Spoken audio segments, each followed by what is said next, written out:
Hello and welcome to Karate Combat 55. Not really just Karate Combat 55, Bass. We've got Karate Combat 56 coming tomorrow night as well. We are live here in Miami for a full weekend of action here. As always, my name's Josh Palmer, joined by UFC Hall of Famer Bas Rutten, and tonight, none other than our heavyweight champion, Sam Alvey. Yo, it's so good to be in the house.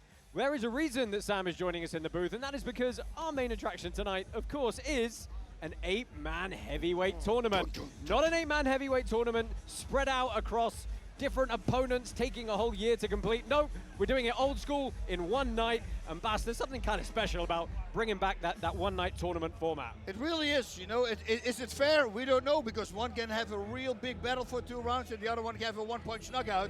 So the other one goes fresher into the next round. And that's what we're going to see tonight. Are these guys as tough as this guy who fights with a broken ankle and then still doesn't tell anybody and goes into the pit and then still performs like a maniac? And of course, Sam, tonight, this tournament, all of this tournament, everything we're doing is set up to find out who your next opponent is. They're set up to lose to me is what they are. They're set up to get the chance to lose to me.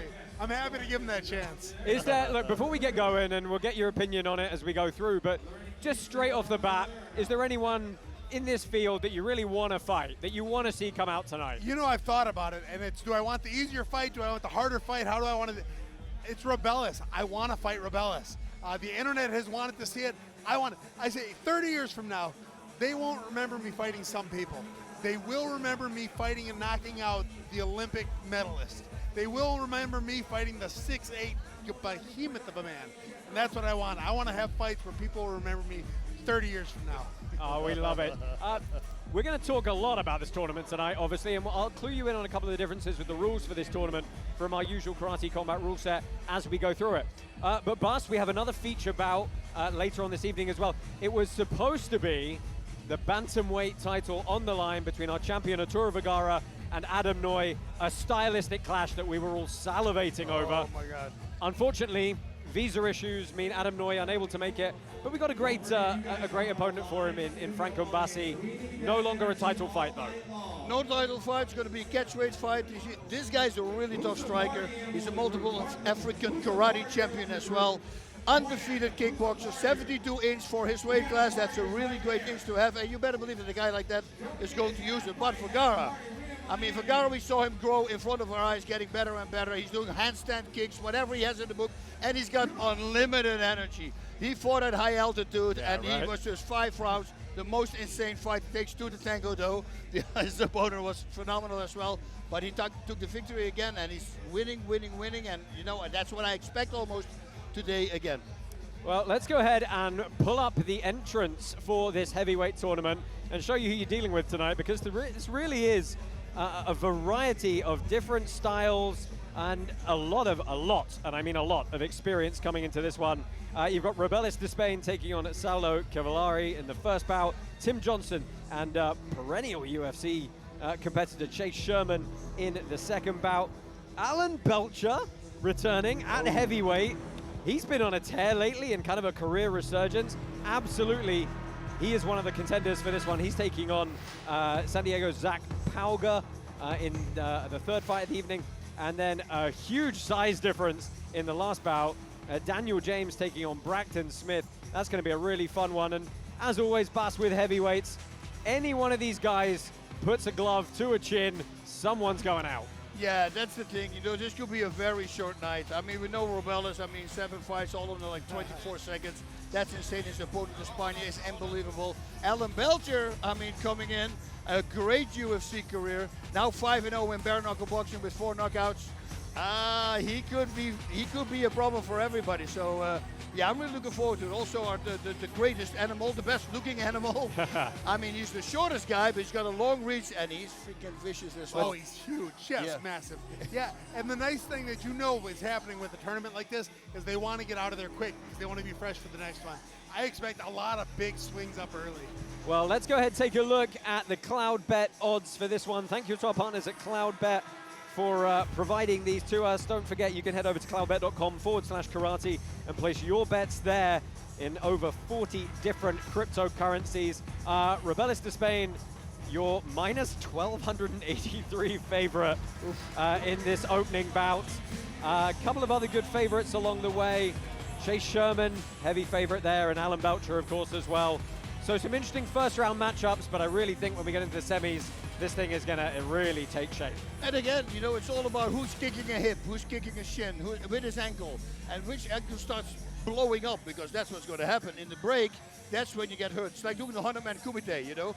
They added now breaks, and they said, no, we're not going to do breaks anymore, because in those 10 minutes breaks that you have in between fighting everybody, all these injuries start to blow up, and it's way harder to come back. You might as well just keep going for 100 guys in a row. I go, okay. Let's go ahead and pull up one more graphic, take a look at the two guys competing in what's effectively going to be our co-main this evening. That is our current bantamweight champion, Arturo Vergara. He is taking on newcomer Franck Mbassi. I mean, newcomer to us, not newcomer to, obviously, mixed rule striking. So very intriguing last-minute bout we were able to make for you there. Let's go ahead and pull up the cloud bet odds for that co-main event. Oh, I'm being told there are no cloud bet odds for this bout, so I apologize for that. I think we've spoken quite enough, don't you, James? I think so too. I think we need to go to the action, man. Some violence now? I want to see someone get hit in the face. Some violence. Let's go ahead and meet the two men who are going to be first up in the pit tonight, Robelis Despaigne and Saulo Cavalari. Bas, let's start with the obvious. Robelis Despaigne. Everybody who's been watching Karate Combat knows this guy. Very fast knockouts, huge, massive reach, massive power. He is expected to be the favorite tonight. Yes, he's got 8 knockouts, and 7 of those knockouts were under 18 seconds. And in Karate Combat 4, he knocked out in 12 seconds, 4 seconds, and 8 seconds. Nobody has wrestled him yet, though. Let's see what happens.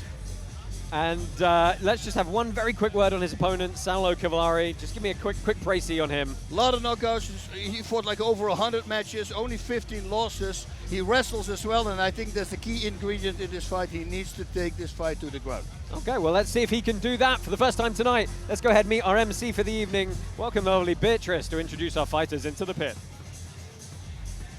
Buenas noches, Miami! Woo!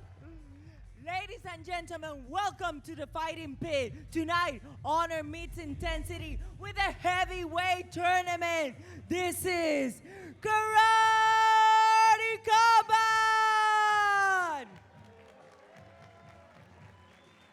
Fighting out of the blue corner, representing Cuba, Robelis Despaigne!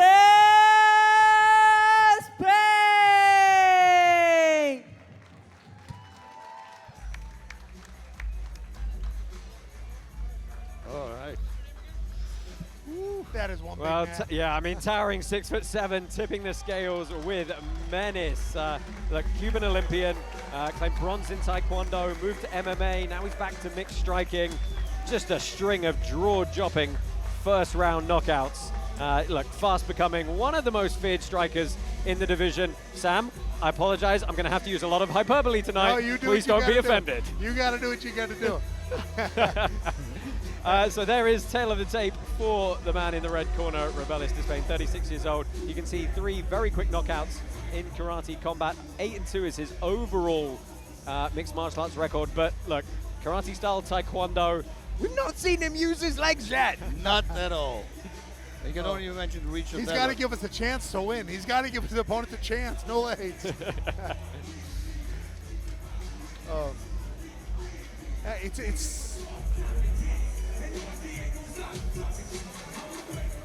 His opponent, representing Brazil, Saulo Cavalari.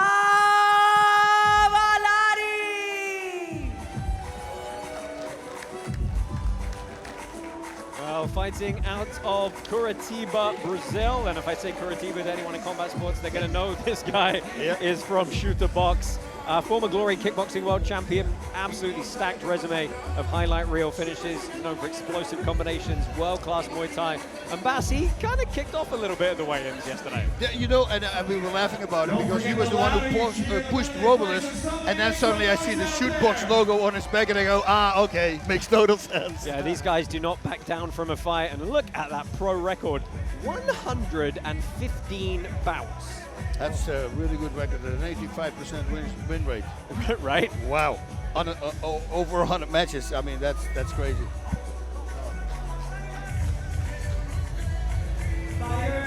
Oh, man.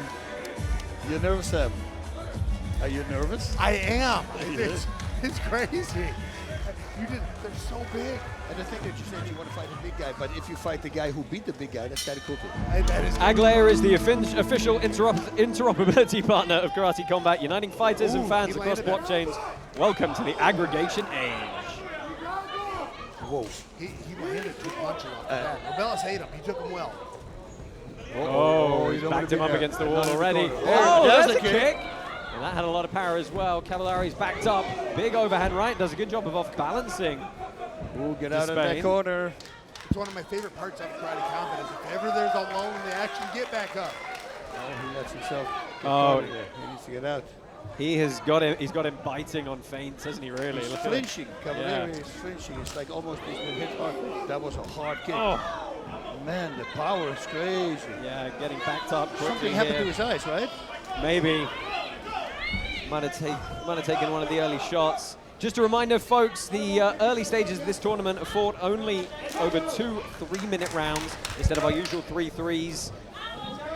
The final will be contested over the full 3 threes, though.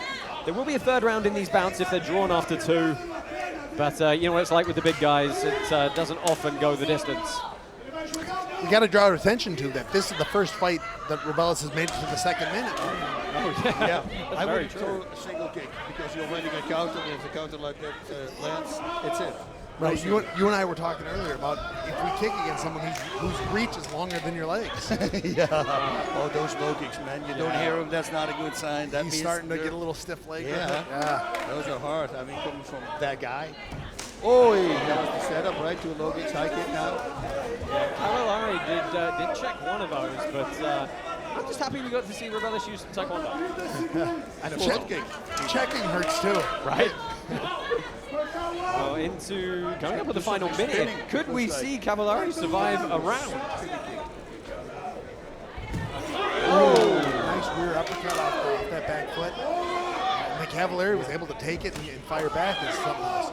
Look at the single kick counter. He needs to set those kicks up with punches. Well, he had good awareness of the circle.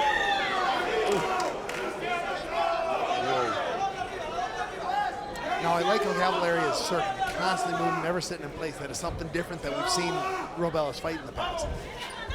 Nice little read that Robelis read that well.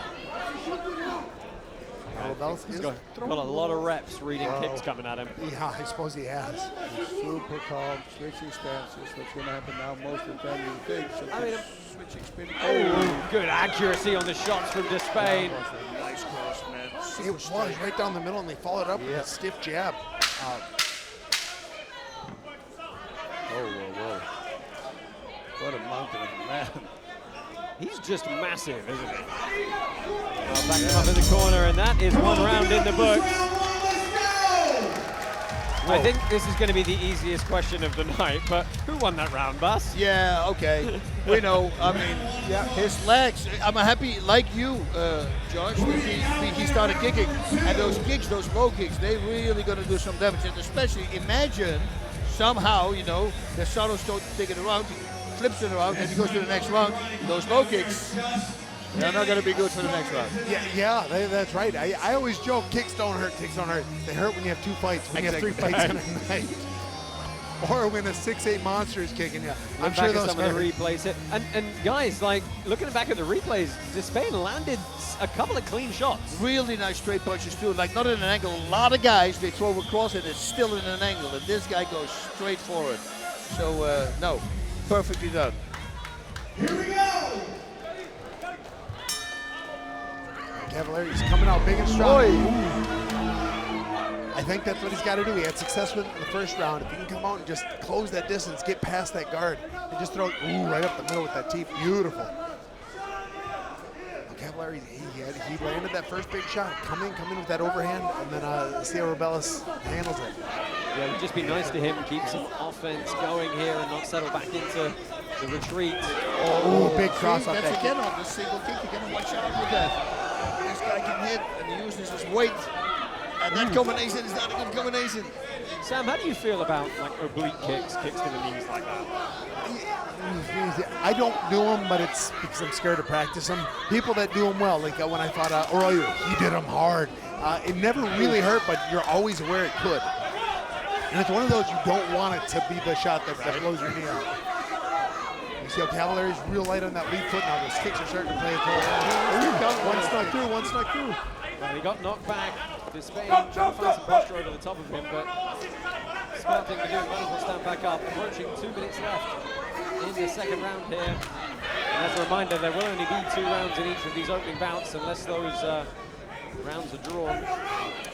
It's impressing me how well Robelis is reading every kick. Cavalari's throwing them well. He's throwing them, and some of them been set up, some of them been naked, but Robelis is reading.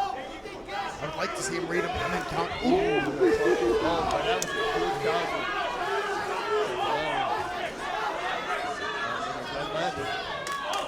You know, it's easy, isn't it? When someone's got 3 very fast knockouts, you forget that, hey, they have got 30 years of striking experience backing it up, and they perhaps have fight IQ that allows them to change the game plan, use other techniques. Yep. That was actually a really nice low kick. I think a blitz from Cavalari should be really good. Blast forward like this. There we go. Whoa! Can't tell if it was Robelis slipped or rock. I think he's just a bit off balance there. That was a nice right hook that landed though. Well, Yeah. Cavalari's got about 50 seconds left to try and keep himself in this heavyweight tournament. He needs to move forward. He needs to close that distance. Glancing off the lead shoulder. It's a good slip from Robelis.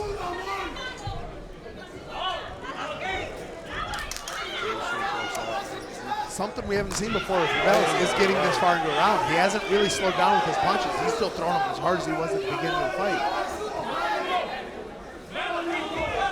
Oh! Go for the body first. Cross body left hook head. Good evasion from Despaigne, but I love the intensity from Cavalari. He's got 10 seconds left. You can get him going backwards a little bit and come with that low kick. You might be able to kick the feet out from under him. Big hand. Well, 2 rounds in the books. We are going to get a judge's decision. I think we are all expecting, Yeah, probably based on that round, a better second round for Cavalari. It was a better second round. And there's potentially, he potentially rocked him. I don't think he did, but it kind of looked that way. It might have looked that way to a judge. Just landing Bambi like that is kind of a sign that something landed. Yeah. And Lord knows Cavalari's throwing everything he's got with every punch. He has to. I mean, Yeah. shoot. How do you knock a guy out like that? So what do you guys feel about Robelis' opening performance in this tournament? I like how he's been kicking, and just the speed in which he's been able to read everything has been very impressive. We haven't had to see him do that in any of his fights before, but that he's reacting before he needs to, and it's a good sign for him. It would also be cool to see like a spinning kick from him, because I know he can do it. And with a body like that, to see that just for us to watch, I mean, that would be something. And it would be scary for See your how opponent. much distance it covers. Oh, shoot. Bonk. Well, let's go ahead and get a quick word with Robin Black. Thanks, guys. My friends, is it just starting to hit you that we have an 8-man heavyweight tournament tonight? Every fight is an intense emotional and psychological experience, but a one-night tournament is mentally demanding. That big Cuban looked phenomenal. Perhaps he will be the winner here, but the other 6 men in the back have a full fight to analyze. They've seen, they've learned how he moves. Great veterans, 6 more in the back. Men like Alan Belcher, Chase Sherman. There are 8 men. 8 men enter, 1 man leaves. 8-man heavyweight tournament. What a killer start.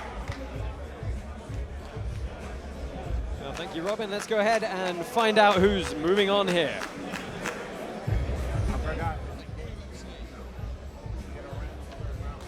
And the winner, by way of unanimous decision, desde Cuba, Robelis Despaigne.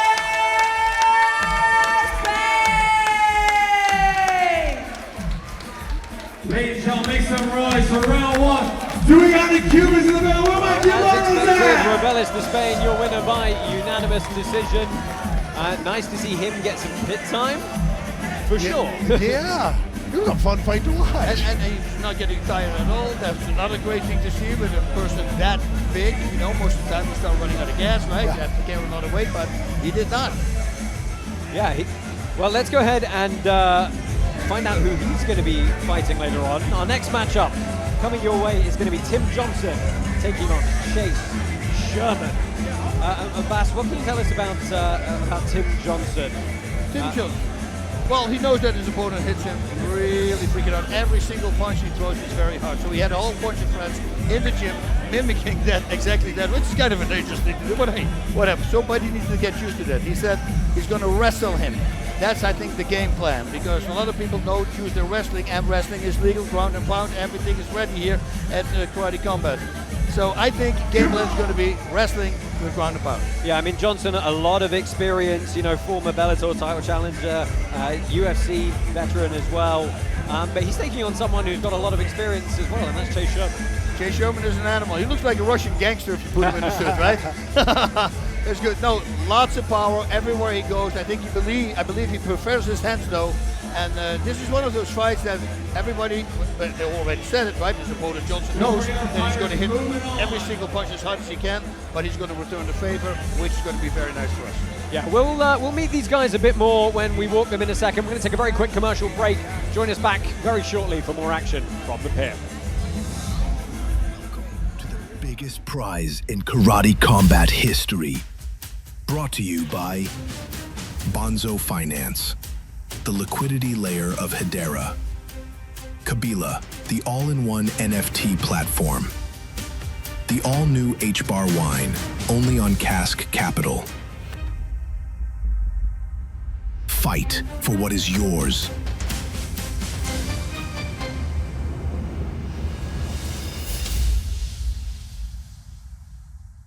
It ain't luck. I needed a vision, I needed ambition, I needed a mission to be this mission with no intermission. I see the collision, the crash of the distance, they coming off track. No, when they ask what's the motive, don't talk about the show. They all about to see what I mean in the moment. I gotta keep going, I'm shaking the dice and I'm keeping it rolling. They already know.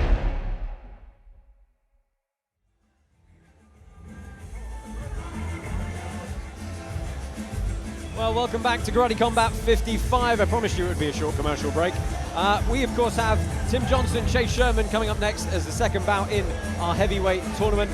Sam, you got any thoughts on either of these two guys? You know, right? Yeah, this was the fight I was actually looking forward to most outside of who wins the whole thing.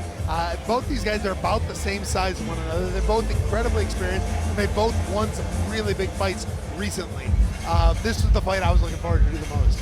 Yeah, it's going to be a knockout. It's got to be in this one. I mean, Chase Sherman's carrying what, like a 90% knockout in his win column. So, you know, I think the odds are fairly good for that one. Let's go ahead and walk these two fighters, and let's get the introductions from Beatrice.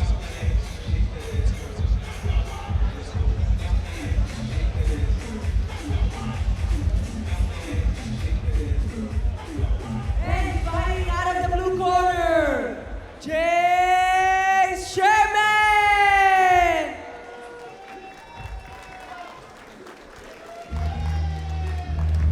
Well, we welcome the man known as the Vanilla Gorilla, Chase Sherman, hailing from Mississippi, brings an old school brawler's mentality to the heavyweight cage. He's got a lot of experience in bare knuckle boxing, multiple UFC stints. He's no stranger to slugfest, thrives in that chaos, and he's looking to put on a show with his come forward style. And he's got a pretty good iron chin to boot. Well, it'll be tested tonight. I mean, we'll get to see if that chin holds up. Tail of the tape for Chase Sherman, of course his debut here, but you see about 35 pro MMA bouts before making his debut here with us.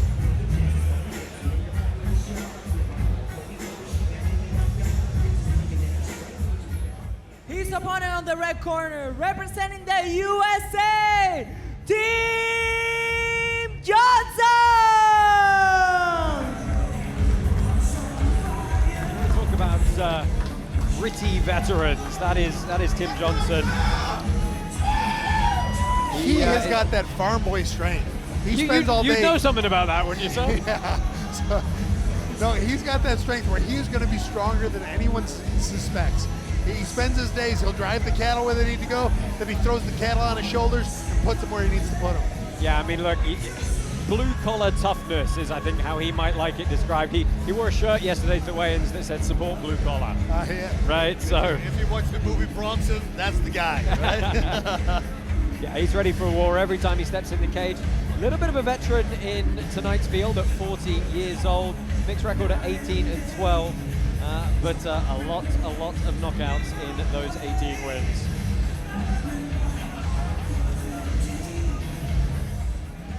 Fighters, enter the beat! Founded in 2018, HexTrust is a leading digital asset service offering a range of services and a leader in staking. Chase Sherman, white pants. Tim Johnson opens up with a sidekick. Big guys aren't supposed to be able to do that. Big guys supposed to keep their feet on the ground. And he just showed us what's what.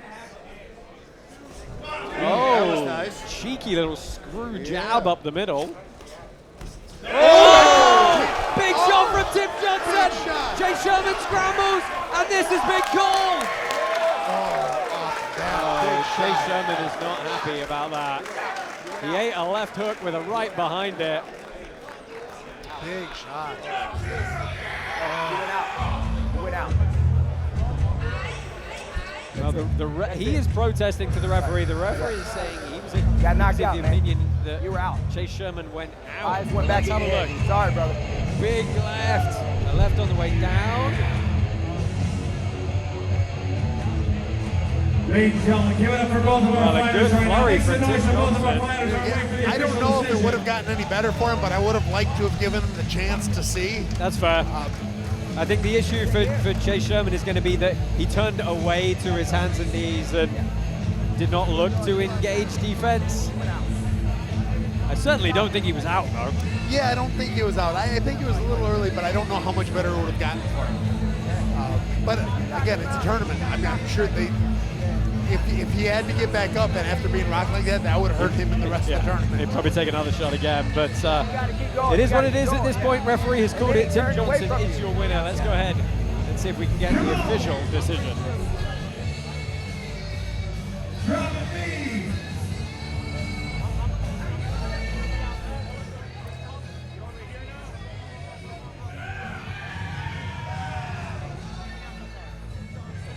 And your winner by technical knockout, Tim Johnson!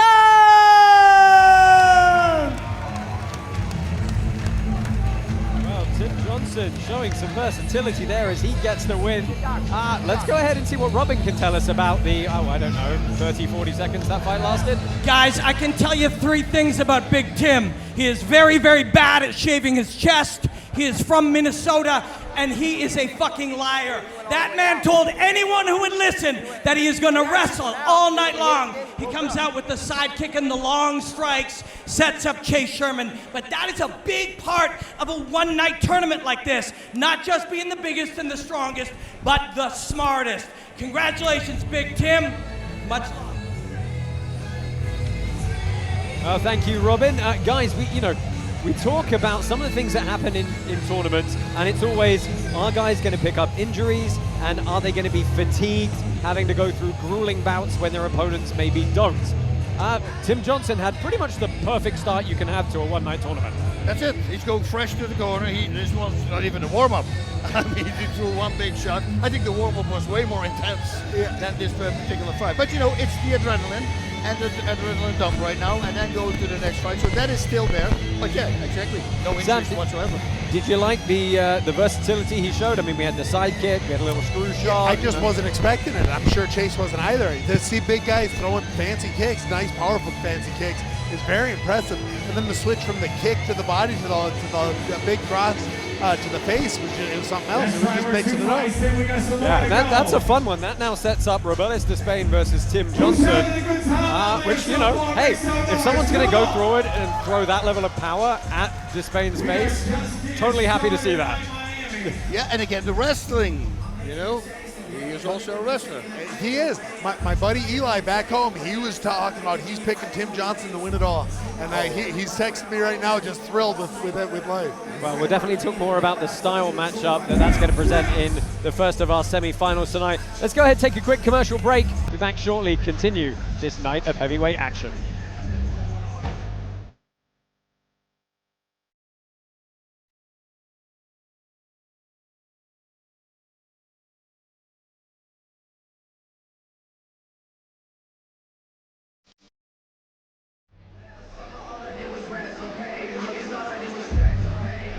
Welcome back once more to our home in Miami here. Karate Combat 55. Reminder, Karate Combat 56, you haven't got to wait a month for it. It's tomorrow night. So join us here again, live and free on YouTube. We've got 9 amazing fights, a couple of title fights, including, finally, Luis Rocha taking on Shazay Brind. Unify our lightweight belts. That's going to be absolutely cracking. It's going to be very good, and the reason is it's been postponed twice. And Luis Rocha told me he didn't stop training. He said, this is the best shape I've ever been in. I'm going to nail this guy. They really don't like each other also. Yeah, like it's genuine beef. Genuine beef there. So, yeah, and of course, Shazay, he learned from his mistake against Bruno. Bruno Ortiz was really good when he rushed forward, like in the freaking the blitz, as they call it in karate. So he's been working on that because, of course, that gives the blueprint to Rocha, and let's see what's going to happen. Yeah, it's going to be a fun night tomorrow evening, but we've still got this fantastic heavyweight tournament to get through first. And our third bout coming up this evening is 2 men, again, a lot of experience, one of whom, though, he's kind of picked as almost as much of a favorite to potentially win this thing as Robelis Despaigne. And that is Alan, the talent Belcher. He is taking on Zach, the High Chief Pauga, in this upcoming heavyweight contest. Vas, let's start with Alan Belcher. The guy's been around, he's done it all, he's fought some monsters in the UFC, he's shut down some guys who, you know, people didn't think he could, and he's having a bit of a resurgence in kind of bare knuckle and other activities lately, looking like a monster. He looks like a monster. I would have not recognized him with the beard, you know, if he would have been walking down the street.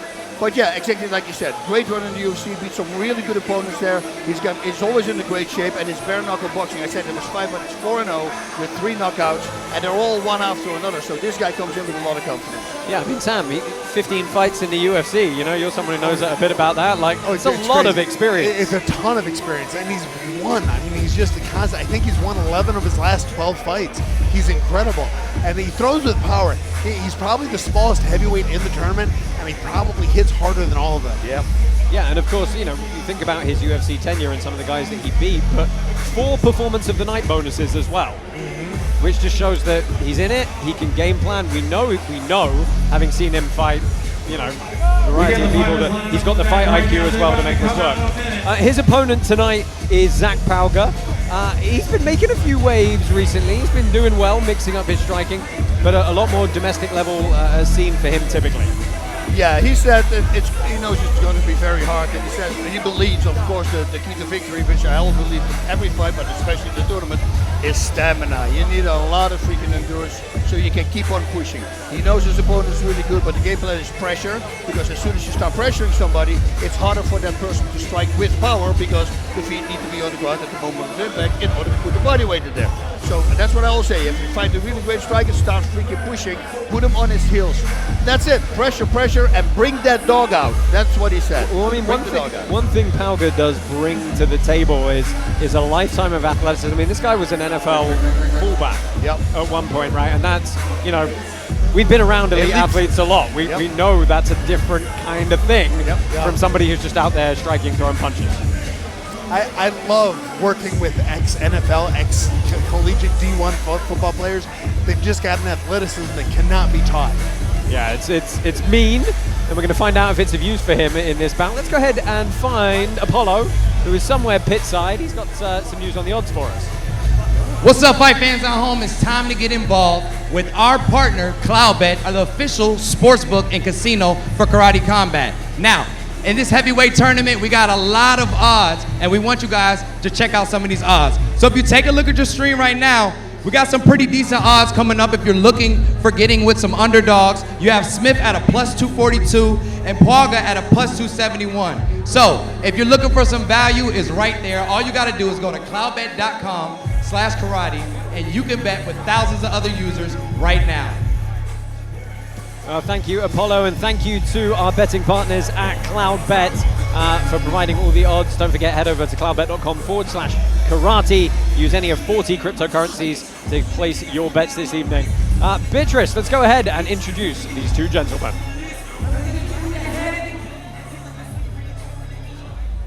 And we continue with the heavyweight action. Introducing the blue corner, representing the USA, Pauga!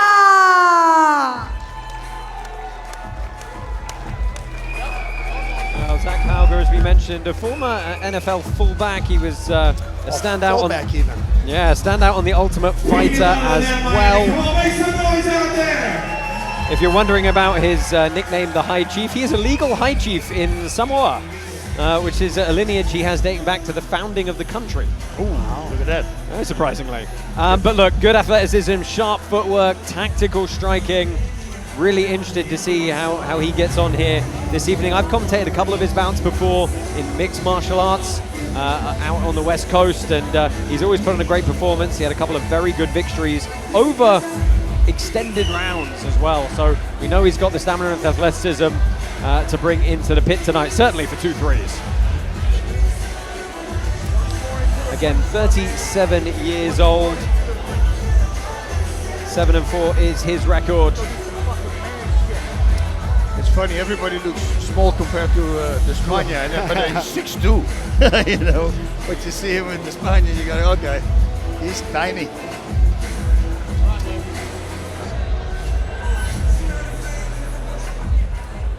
And his opponent on the red corner, Alan Belcher!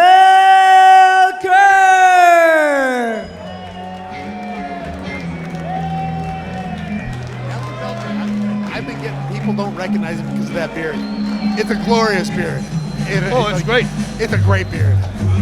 I mean, you know, Alan Belcher, you know, we're here in a heavyweight tournament. You forget this guy has like he shut down Husamar Palhares. Yeah. You know, when nobody wanted to grapple that dude, he was like, yeah, go on, you try, and I'll knock you out. You know, I mean, this guy has so mumuch experience coming into this. From Biloxi, Mississippi, seasoned UFC veteran. He's really redefined himself through bare knuckle of late. I mean, it's, you know, decades of cage experience. Got a dangerous clinch game. Really good mindset of a fighter, just reborn coming into this one. And he's a lot of people's favorite to get the shot at you tonight, Sam. Fighters enter the pit! Fight fans, you can now watch Karate Combat live and bet live with our official crypto sportsbook partner, CloudBet. Sign up tonight, you'll receive double the welcome package, up to $5,000 in cash. Head over to cloudbet.com/karate and use code KARATE to secure your welcome offer. Watch and bet live now on cloudbet.com. I like how Pauga has taken the center of the ring immediately. He knows he's got that explosive power, and he's willing to use it right now. You were right, Sam, in what you said in the intro. Alan Belcher is probably the lightest of the heavyweights here, at lest in stature. Yeah, I think he weighed in 235. Oh, nice. Damn! Big shot from Zach Pauga. Oh, it caught him. Oh, geez. Oh, yeah, he's wobbly. Oh, wow. Oh, no. What a win. These heavyweights, they hit so daggone hard. I mean, we did say when we made this tournament, we're like, probably not going to get many decisions in this one tonight. Let's go ahead and take a look at the replay here. Nice little low kick to the calf. Nice kick. A good head. Oh, and it was the left right behind the ear. Some good hammer fists as well. Now, you see, the pit plays a difference. Most of these people have not fought in the pit before. And you can kind of see how Belcher here was a little off balance. Didn't know how to react to it. That pit changes the fight. Oh, you look at the eyes as that left landed behind the ear. Belcher, just, you know, that's just the sweet spot, right? You get caught, that's it, you know. It's the ones you don't see coming. You're not ready for the impact, and that's the one. There we go. Oh, and there was a bit of an elbow across the front on the way. Okay. Not deliberately, because of course elbows are banned in this heavyweight tournament for cut purposes. Should have highlighted that. But it was a right cross that just happened to graze through on a forearm. Well, we said tactical striking from Zach Pauga, and that's exactly what it was. Let's go ahead and get this winner announced. And the winner by technical knockout, Zach Pauga!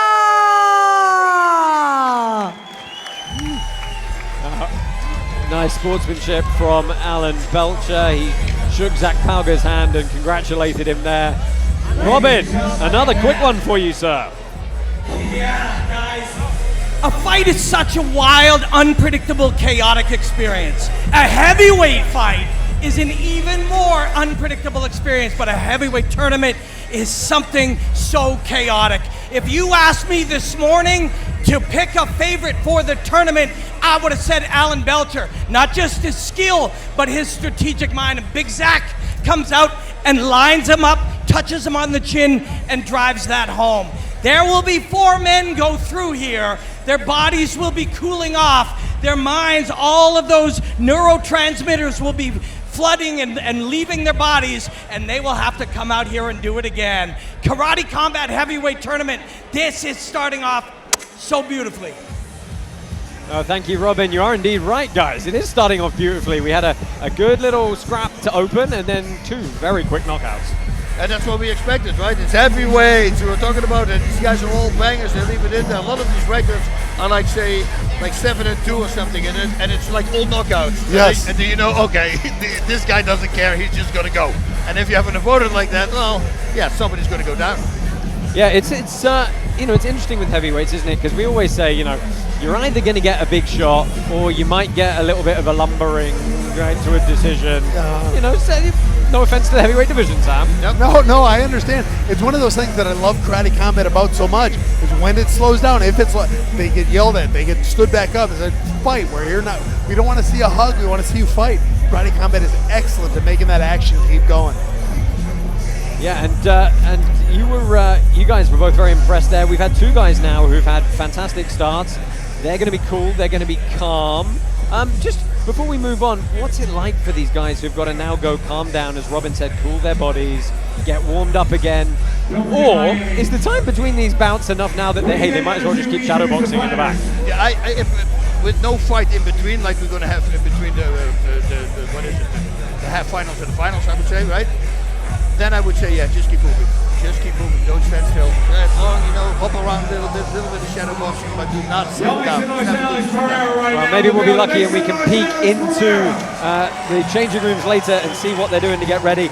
The next fight starts soon. Sign up at CloudBet for a double welcome bonus. Head to cloudbet.com/karate or use code karate to secure your welcome offer. Watch and bet live now on cloudbet.com.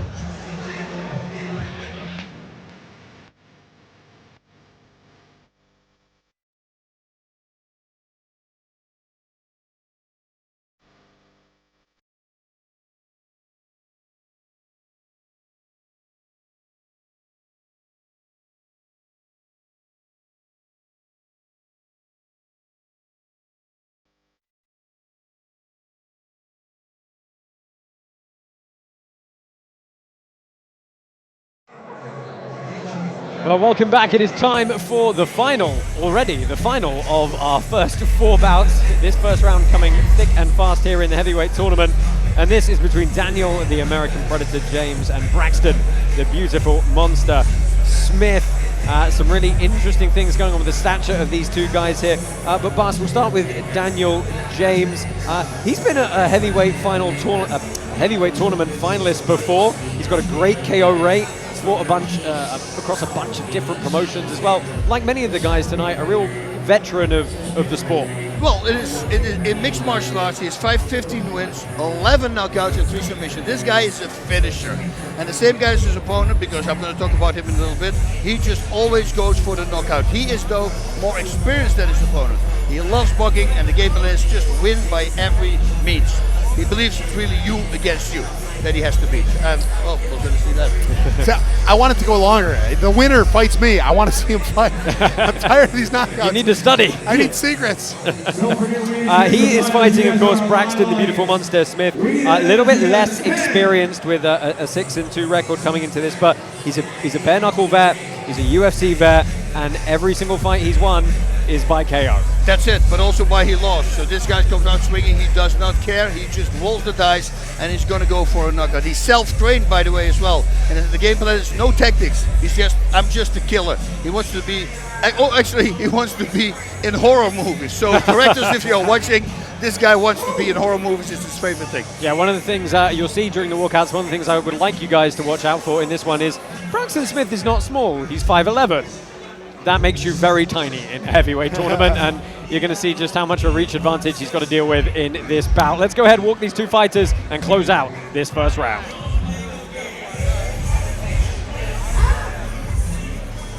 We continue with the action, fighting out of the blue corner, repping the USA, Braxton Smith!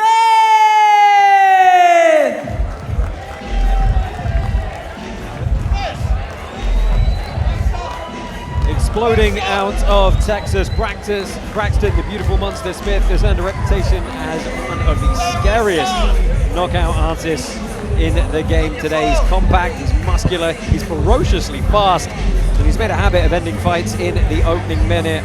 Raw aggression, highlight reel chaos, walking, talking, danger zone. That's it. I'm just a killer. That's his words. Well, he's got the best nickname in all of sports, I think. Beautiful monster. I absolutely love that. That is the tail of the tape for him, 35 years old. 6-2 is his pro record. His KC record, of course, it is his debut here tonight. 5'11", 73-inch reach in those arms. Keep those numbers in your head.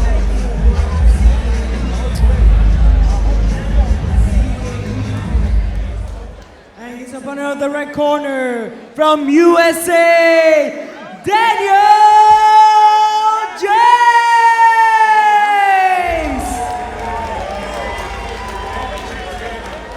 Hailing from Chicago, Illinois, Daniel the American Predator James. Very imposing, 6'6" powerhouse. He stormed through the heavyweight division in promotions like Bellator. He's had brutal finishes, relentless pressure. Oh, he's massive. Yeah, he's a late career contender, right? But he's evolved into a complete threat, savage strategist. But like you just said, Sam, he's massive. He's massive. He looks bigger than Despaigne. Well, 6'6", so you know, there's only an inch difference in it. Maybe he was slouching. Yeah, there you go, 82-inch reach advantage. So nearly 10 inches longer arms than Braxton Smith tonight. Yeah, I like to see how Braxton deals with that. I mean, he's got to stay on the outside or way inside. Well, I think he's going to get on the inside. He's really fast as well, so it's going to be interesting to see. Mike Tyson was 5'11". So let's see what happens. Man, he looks serious.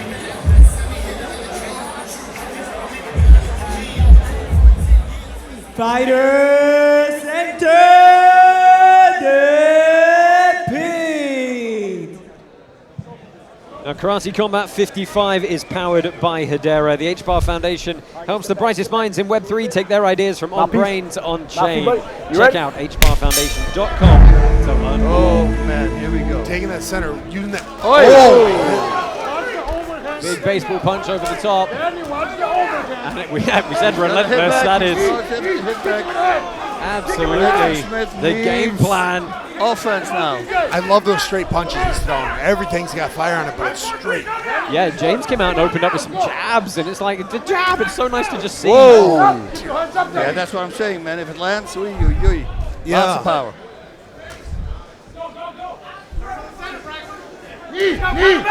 Clubbing right hands. They're hitting the guard, but I mean, there's some force going through that.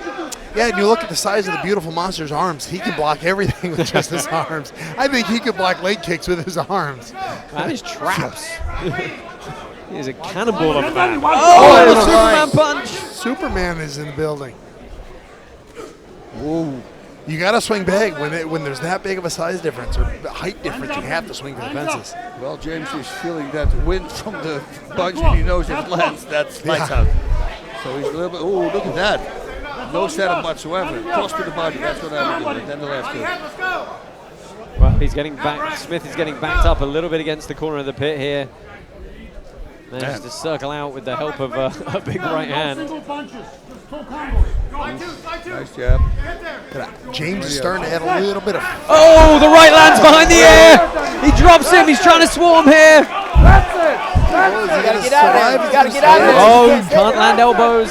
Elbows are not legal in the heavyweight tournament. That's it. That's it. That's it. Oh, and the referee forced to call a stoppage. Good finishing instincts from Daniel James. Big overhand, looked like he caught him like in the back of the head, right in that sweet spot right there. It was, again, right behind the ear. Yeah, but did the elbows land or no, right? I think they hit a guard, but the referee didn't call a stop for it. So that, that's the problem, right? Yeah, let's see. Let's take a look back at the replays here. Big swing, and it's right here, I think. Wow, that was some of the athleticism of Braxton Smith. He said he was fast. Oh, I'd like to see that again. Yeah, good man. Yeah, and he was walking into it as well. And so that's a little bit unlucky for Braxton Smith. He should have been the opportunity to stand back up there, but take nothing away from Daniel James. What a flurry from him. Let's take a look back at the one that put him on the ground, and it was just right behind the ear. Yeah, that's the equilibrium. That's why I hit with palm strikes behind the ear.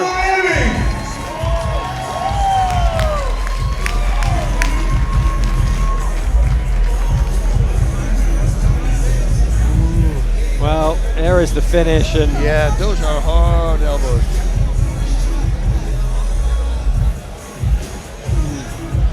And you got to, look, that's a big man inside right on you, landing some shots there. I don't think you're climbing up the pit wall. Not a fun position. That readily. Wow. Scary. Yeah. Well, let's go ahead and get the official announcement. That completes our first round, and Daniel James is going to be the last man moving through to the semifinals. And the winner by technical knockout, Daniel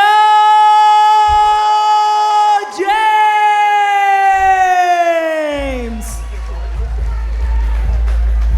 Daniel James, your winner by TKO. So 3 of those 4 fights did not make it past the first. Let's go ahead and check in one more time with Robin Black to see how he's feeling. Thanks, guys. First round is down. We have 4 men through. Congratulations to Daniel the Predator. That one punch that landed, the way that he sets it up, even though we're touched here to the front, the knuckles can reach in behind, and it actually makes contact behind the ear. Totally legal. If it hits the brain stem, that is responsible for consciousness itself. One thing I want you to notice, my friends, all 4 of those gentlemen, they didn't celebrate, they didn't go crazy, they stayed calm, they stayed analytical. It is not time to celebrate, because they gotta go fight again. Yes, thank you, Robin. Guys, he's right. Everybody's actually being very composed and very sensible. And, they're like, hey, first task is done, but that's not the end goal. We all know the adrenaline dump is there. You gotta not celebrate to try and control that adrenaline. As soon as that adrenaline takes over, it's hard to get it back. Yep. I would just keep moving now. Enjoy the fight. I'd be watching every fight, just trying to study, trying to get myself into it, just trying to keep that adrenaline going. So here's the crazy thing. We haven't packed this card with filler between these rounds. Right, we're going to go to a commercial break in a minute. We're going to come back, and it's going to be the first semifinal. Yeah, James just had his warm-up. That's wild. It's absolutely wild. Yeah, but actually, it's going to be a fight in between. Thank God for that. But no, I think it's good. I think this kind of speed is good. I think the longer the worse. Yeah, you don't want to cool off, and it's so easy to cool off after the fight. Your body just kind of you don't want that to happen. So keep it going. I did one tournament where it was back to back to back, and I just wanted to get back in there as fast as I could. I didn't want to spend any time thinking or congratulating myself. I wanted to go out and do it again. And you did good because you get to the fight. You said back-to-back fight, so you went to the third one. Yep. Yay! Yeah, old school indeed. Guys, we're through the first round. We've got our 4 contenders moving through into the semis. Who stood out for you the most? Of course, Robelis Despaigne, you know, he got the job done, but the only guy to go to a decision.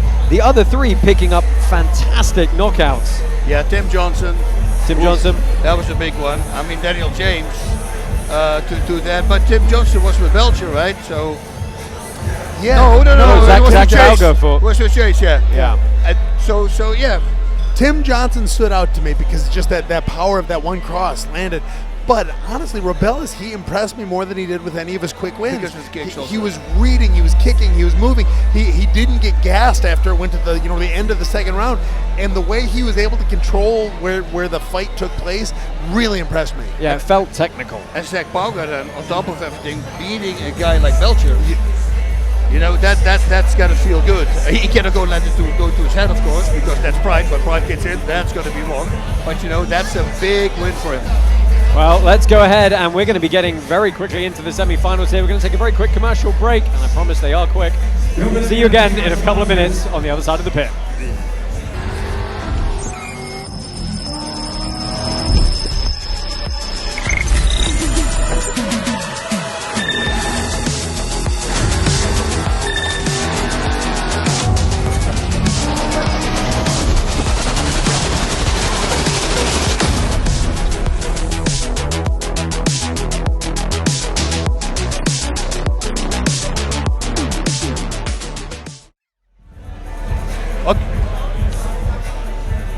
Well, welcome back. Karate Combat 55 heavyweight tournament on deck. If you haven't sounded the unit alarm yet, you're a little bit late. We've had 3 fantastic knockouts from our first 4 opening bouts. We're into the first of our semis here. And guys, Robelis Despaigne taking on Tim Johnson.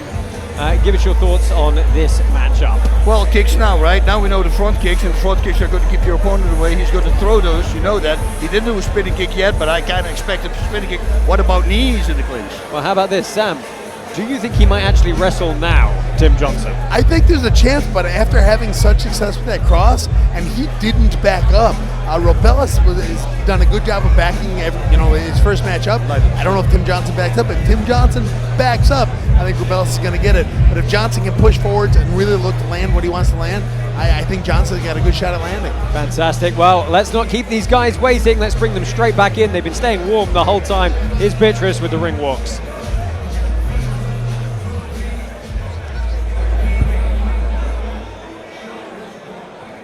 And we continue with the action, fighting out of the blue corner, Tim Johnson!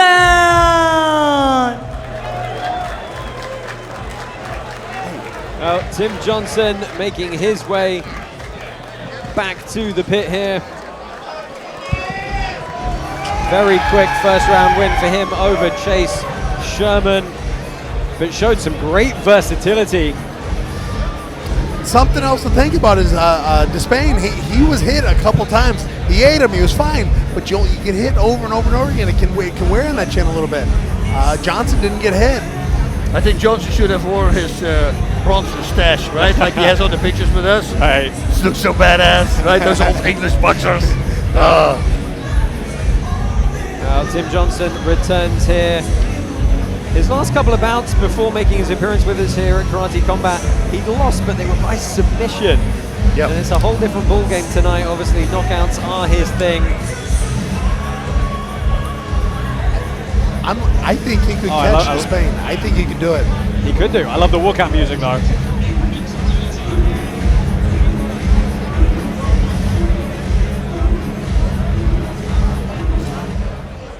And his opponent on the red corner, Robelis Despaigne!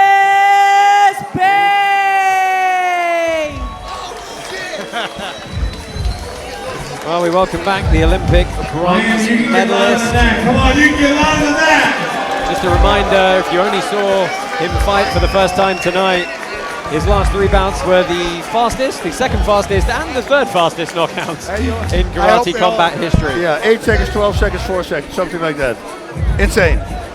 And everybody knows it's going to happen. They think, oh, I'm going to get my game plan, and then boom, it's going to happen. I want you to go crazy and scream and clap So when she says enter the pit, I want you to go nuts. I'm on pins and needles. I'm excited. Oh yeah, this is going to be a good one. Robelis Despaigne thanks his corner team one more time. Crazy. That's Fighters enter the pit. Well, Aguilera is the official interoperability partner of Karate Combat, uniting fighters and fans across blockchain. Welcome to the aggregation age. No touching gloves, nice and Tim Johnson smart. straight into the clinch. Yep, very smart. I thought Robelis maybe he was going to go front kick to the face. That's a dangerous thing, right? Was that reach? There we go. And he does. Big shin up the open side. Johnson swings back. He eats one. And he's still going. He's trying to wrestle here. And he's gone flat. Robelis Despaigne does what he does best. Tim Johnson, face down. He really went for it. But it did not pay dividends for him. Was it the kick that caught him? I mean, that was a lot of shit. That was a lot of shit. At head height. Even on the defense, I mean, jeez. That's a lot of weight coming Oh, in. I wonder if he broke his arm or something. I mean, he took it full on the forearm. Yeah. Boom, look at that. Oh, and then the little left on the inside in the pocket. The hammer fist to seal it. Something with the right. I want to see what. Yeah, that was Look at that. And then this left This one here. more to the right. Something with the right also after this now. Oh, another yeah, left. that was the left, yeah. It was on the button. Gunslinging from the hips is Robelis. Wow. Look at this. Oh. Yeah, that was it. That was it. The left, And look, uppercut. he tried to go on just gut reaction and wrestle his way out, but the hammer fist came into the ear so quickly. Yeah. Okay. Wow. Yeah, what a strange punch. It was beautiful. It landed exactly where it needed to. That was really well timed. Yeah, he's able to read those, like the accuracy in the pocket is so good. What happened? What was that? Robelis looks like there's a blood in his teeth. Oh yeah, He must have been. Might have eaten a little one. Yeah. Well, Tim Johnson is getting some attention. Okay. Pit side.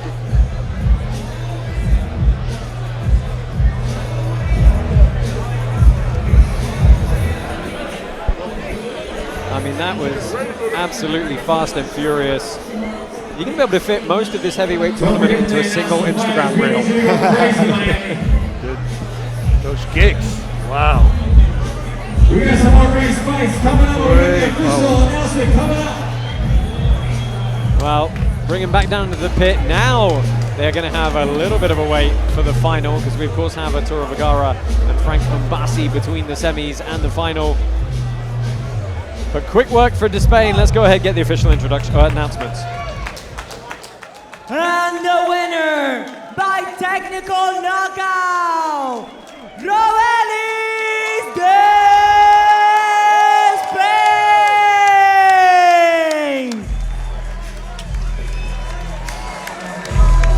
He's such a nice guy.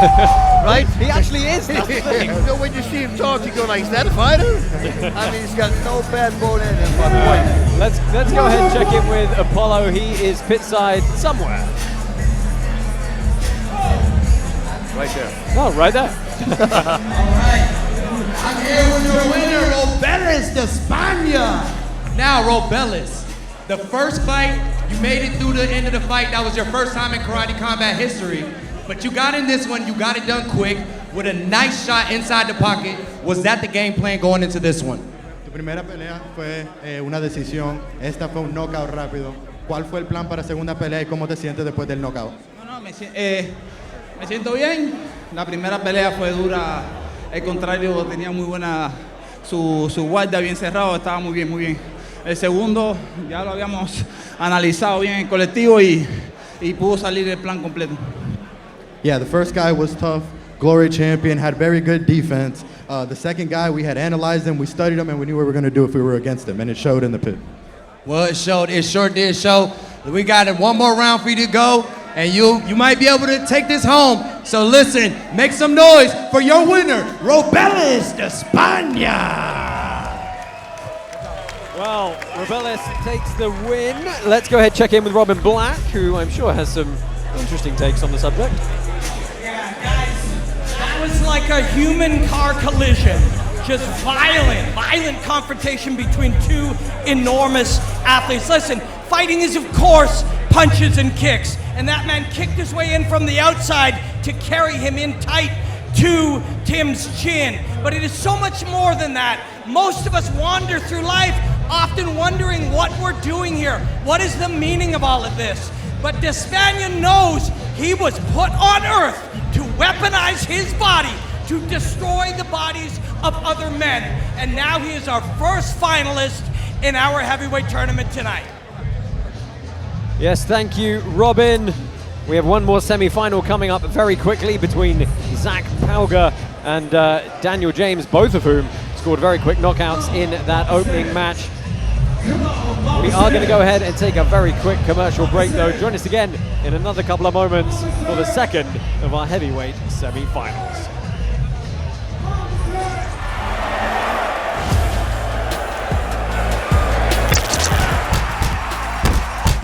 Up-only gaming is different. When a fight comes up, if you have cryo tokens, you place them on a fighter.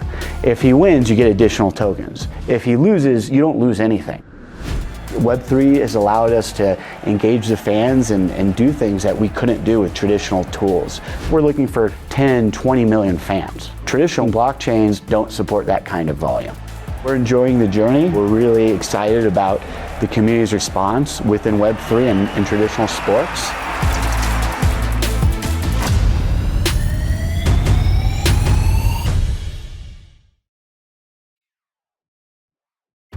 Welcome to the biggest prize in karate combat history. Brought to you by Smack'em, the meme-tility token on Hedera. Play Smack Mosquito now. Drop, pay with ease, cash or stablecoin. No cards, low fees, just a better way to pay. Fight for what is yours.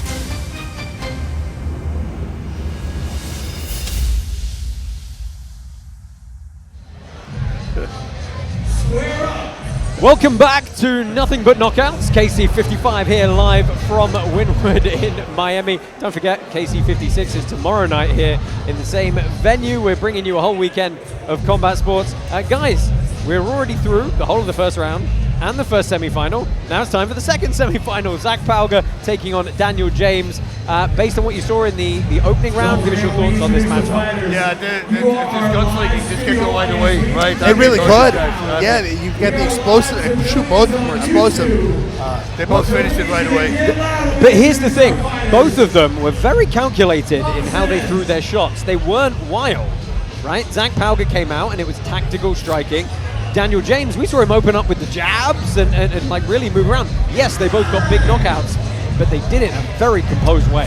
Yeah, I'm interested in seeing who takes the center, who controls it, because both of those guys came out and owned the center. They immediately started pushing back their opponent. I will see what happens this time, see which one gets that lead foot on the outside. Yeah, but James needs to be, he's the biggest guy, right? Yeah. I mean, so he's going to use his reach, and he needs to use his reach. But again, his opponent, last opponent, connected a few times. A very close game with knockout blows as well, so yeah, he needs to watch out. It's I don't know, man. It's just a hard one. I think James, since he had so much experience with the 50 wins and like 11 knockouts that he already had, you know, I don't know. Maybe the footwork and staying at distance, that should do the trick, but I was very impressed with Pauga as well. What you'll take away from this analysis should be is it's really close bout. And we're looking forward to it. Let's go ahead, meet these two guys one more time. This is your second semi-final.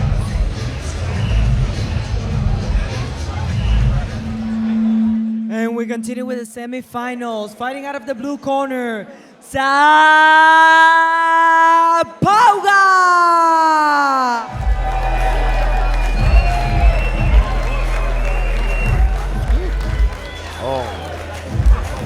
A fullback, the most dangerous man in any football field. I mean, look, he looks amped up coming into this one. Zach Pauga returns. He took out one of the favorites for the tournament, Belcher. in the first round. Caught him with a really nice shot as well, and he looked good and composed in doing it. He did. He got hit a little bit and just handled it and fired back. It was right after he took a little damage, he finished the fight. You know what's hilarious is when he turned 30, he thought he was done with all of his athletics, all of his rugby, all of his NFL, and then he took up jiu-jitsu, and now here we are. 7 years later, he's fighting in a heavyweight tournament, trying to knock out some of the biggest, baddest dudes on the planet. Yeah, I bet you he didn't think about that when he was a little kid.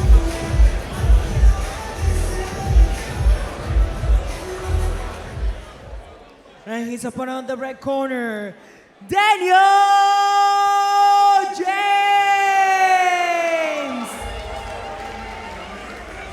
Welcome back, Daniel James. From the 3-minute break. Right, exactly. He put on a good performance against Braxton Smith. He was able to use his big advantage in that opening bout, which was really the reach. He had a huge 10, 11-inch height and reach advantage. He's still going to have a similar advantage tonight, not quite as big though, and he's facing somebody who's not going to come forward with quite the chaos and ferocity that Smith did. It's going to be someone who's a little more calculated. I think we could see this one go past the first round. Oh, I don't know, man. No, okay. No, these are both swingers. And I don't mean that what other people now think. Swinging for the fences, that's a different word. We'll have to see if he comes out and throws those stiff jabs again like he did in the beginning of his last match. If he can keep that distance with just everything coming right down the middle, it'll help him.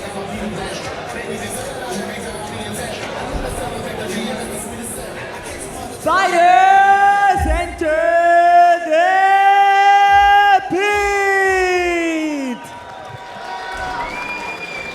All right, gentlemen, mouthpiece. You good? Mouthpiece, sir. You ready? Our partners at DeLorean have now released the DMC token. Join their community today and be part of the most iconic brand in crypto. Smart. Getting in now and getting in early. Sign up at DeLoreanLabs.com for more information. Oh, we're going to the Good body. kicks. Good kicks. They're fighting for the middle. He set him up for a cross to the head with that left jab to the body. But he should do cross body. I would do on tall guys because most of the time they lean backwards on the hook. Yes. So if you go with cross to the body and really go for the solar plexus. Pauga throwing lots of feints, keeping that guard up. Bit more of a parrying guard for Daniel James, those hands wide, but he's getting slowly backed up here towards the edge of the pit. Catches the kick, earns a good takedown, and they're going to get stood back up here if he can't find a striking position quickly. Here we go, guys. Nice read, nice catch. He is. He's coming right down the middle. Yeah. He's mixing it up too. He's taking the center of the cage. He's getting that big jab, and it's hard to land a jab on someone that tall. James had to shake that one off. Aimed the jab cleanly. Now he knows he's in striking range, so he's got to watch out. You see that body shot needs to be set up for sure. Ooh, nice. Oh, wow, he ate that. Well, they both landed good shots in that exchange. Neither seems too flustered yet, though. Oh. I don't know if he stumbled or he landed a shot, trying to get some big ground and pound going. Can't have both knees on the ground here. Oh. Knees are on the ground. Well, yeah, this is a legal striking position now. I love how he's surviving. I don't think anything's getting through right now. The ref's doing a really good job. There we go. We're going to stand back up. They're standing back up. Beautiful.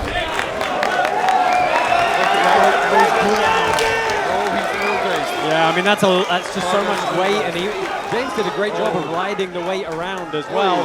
Pauga's still swimming. Got to be careful here. That cross is coming a little slower. Yeah. Oh yeah. No, if James takes his time now. Just takes his time. He's got some time. Well, we've got a minute left here.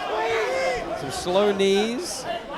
I mean, that flurry might have taken some of the wind out of James's sails as well, just energy-wise. Yeah, that's true. He expended a lot of output there. Pauga trying to guard behind that hand. Oof. Yeah, surviving a flurry like that will take the gas right out of you. He needs to stay in that clinch if he wants to recoup. Well, 20 seconds. He eats 2 jabs there. Trying to circle out. Oh, I don't know what kind of shot you call that. Oh, eats another big one behind the ear. We're into the 10 seconds here. Pauga on the inside, got a few knees. We got it.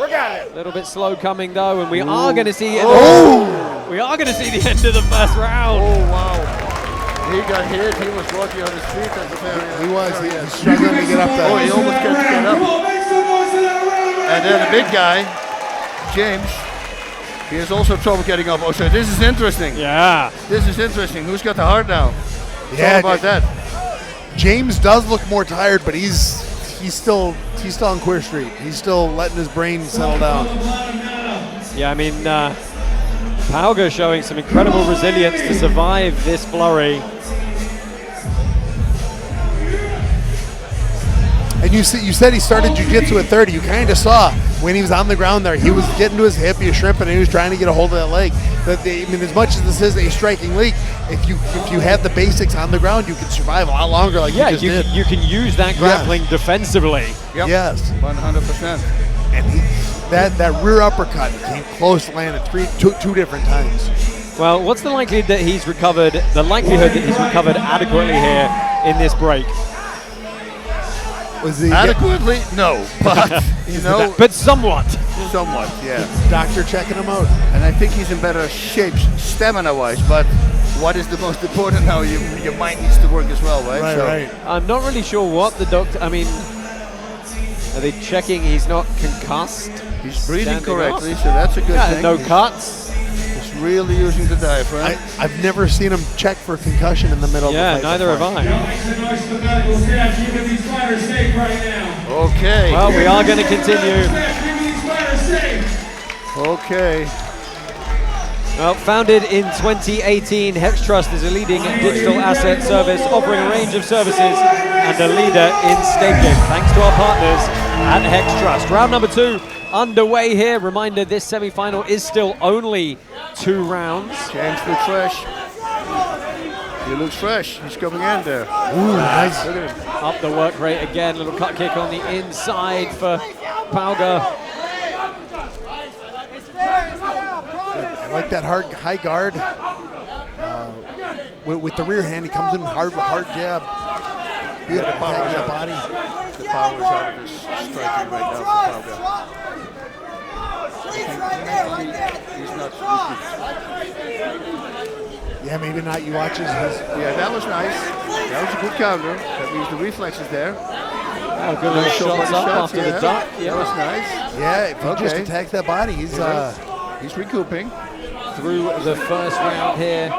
And here's the thing, you've got to remember, if the judges did not go 10-8 in that first round, then, you could sneak a 10-9 with a volume of body shots. Oh, yeah, for sure. Nice head movement, right? Bobbing, you let it miss with those jabs. Football players aren't supposed to have head movement. Look at him. Dude's slipping everything.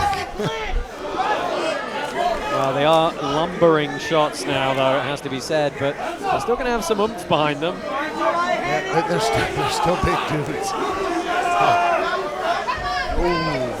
The longer this goes on, do you think this favors Pauga, ignoring the fact that he's 1 round down? I think this favors Despaigne. Place is there every time.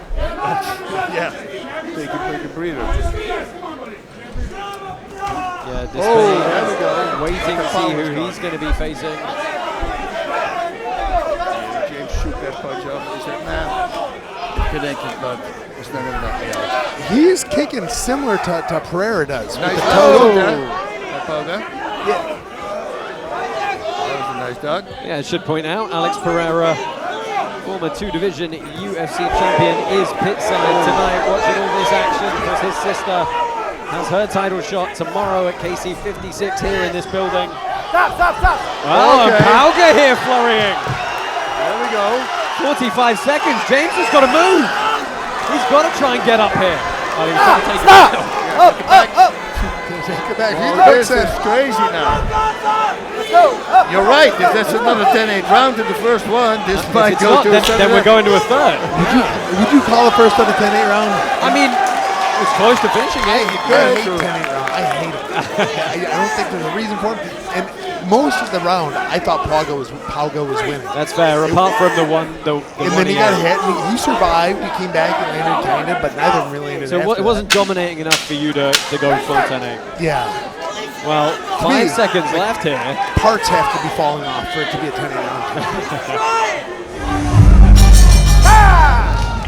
Well, we could be seeing a third here. I think we're seeing a third.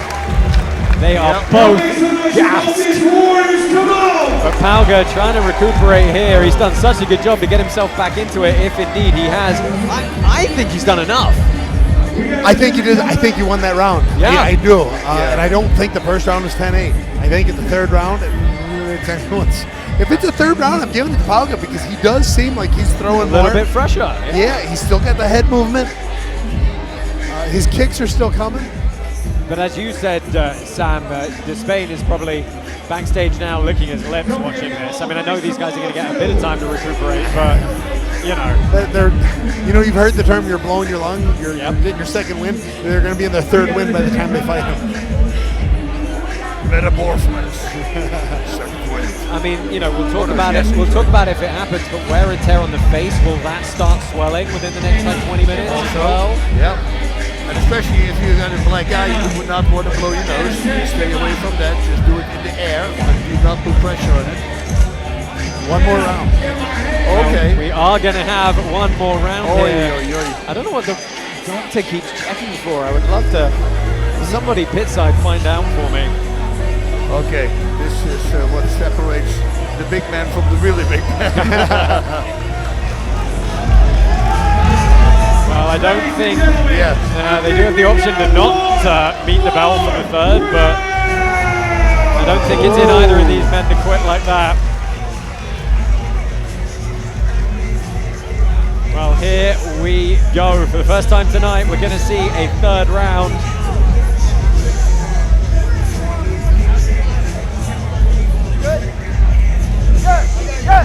You're good. Just checking the judges are all ready. Hip rock. You good? You got a card? All right, copy. Copy. Good? Good. Right back in. I want to see Pauga get that jab going again. He's had so much luck with it. Slip to the inside, big strong jab, come over the top with that right. Going straight to the body. Got to do it early. Got to do it early because they're going to slow down. They have to know they're going to slow down. Did James just switch stance, right? Yeah, he's southpaw now. There we go. Look at that. Body head. I told you. Cross body left hook. You've been saying it. I'm going to go home and practice it for you. There we go again. 1-2. I love that.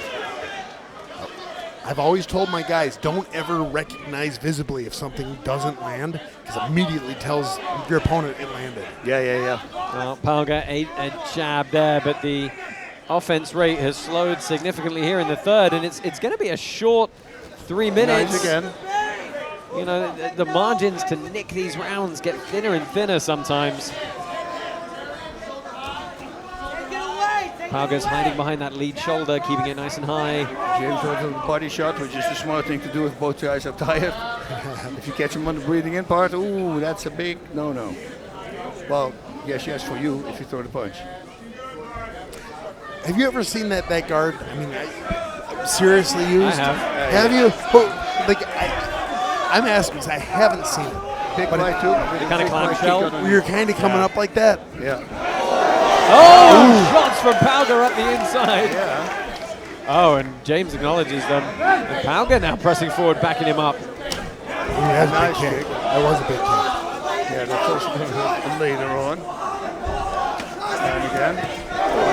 Again, going to the body and up top, mixing up those shots very nicely. Wow. Oh, Pauga is carrying all the momentum here. 1 minute left in this round. Pauga is really impressive with his head movement. Yeah, his second win, well, third win, as you said. It's really coming. He is almost certainly coming back from what looked like a potential stoppage to take this one on the scorecards, bullying the bigger man against the wall here. And people ask me all the time what the best martial art is. Cardio. Cardio is the best martial art. Cardio's king. Bass will tell you that every time, and again. Look at that fullback. We got 30 seconds. Pauga hit that third win. He has absolutely picked up a third win here. And he is manhandling him against the pit wall here. He's got a good underhook. He's just punching. And the thing is, this is not a grounded position as well. Yeah, as long as you're fighting to finish, you're going to keep it going. Well, last 10, I mean, Zach Pauga is going to take the decision here almost to a certainty. Just tries to stay safe, and Pauga raises his hands. He's pretty sure he's done it. That was a fun fight. It was, wasn't it? That was a fun fight. What a little redemption arc inside of 9 minutes for Zach Pauga. Wow, crazy. Yeah, he showed a lot of heart, man. Pauga, wow. Look at this. You know, we say it a lot, right? Big muscles, they suck a lot of oxygen. Yep. And you know, once they're depleted, that oxygen deficit, you just can't get it back quickly. Look at this. A lot of punches landing for him. And especially once he had him up against the wall, it was all Pauga. Watch this.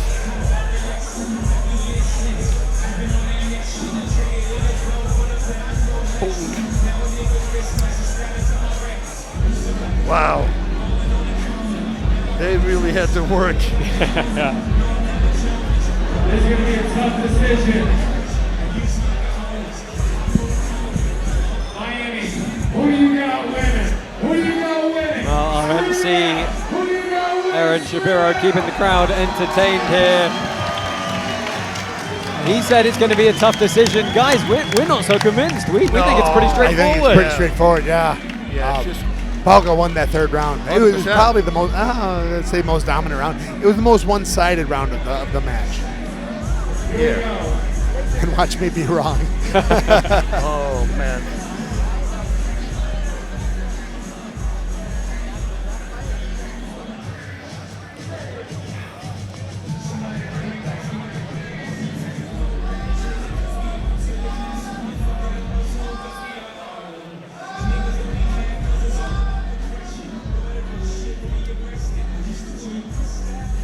He is your winner by way of unanimous decision. Zach Pauga! Wow, what a comeback after that first round. What a comeback. You see, that is what grit and heart and everything is in a fighter, man. I love this. And wow.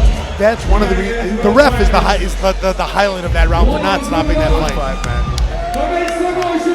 I love that the ref let that go. I think too many stoppages early. That was perfect. See what happens. You get big comebacks like that. Big comebacks, but he got mangled and he got kicked and everything. Absolutely. And now he's going to get a 50-minute break, and then he's got Robelis. Oy, oy, oy. Well, let's go ahead, and he is Zach Pauga, your winner, who's booked his place in the final against Robelis Despaigne. He is pitside with Apollo. Let's find out how he's feeling and what he's got to look forward to.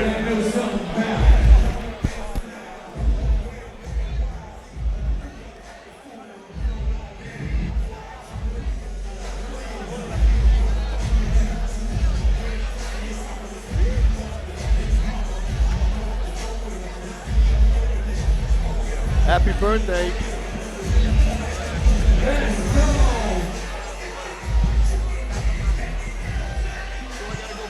Hey guys, that was very, very deeply inspiring. You know, people watch fights for all different sorts of reasons. Some people just like violence. Some people like carnage. But there is deep human inspiration inherent in a fight like that. Zach, in his second fight of the night, in the third round, his body broken down, sore, an underdog from start to finish through the night, digs deep and asks himself who he is in these moments that matter right now.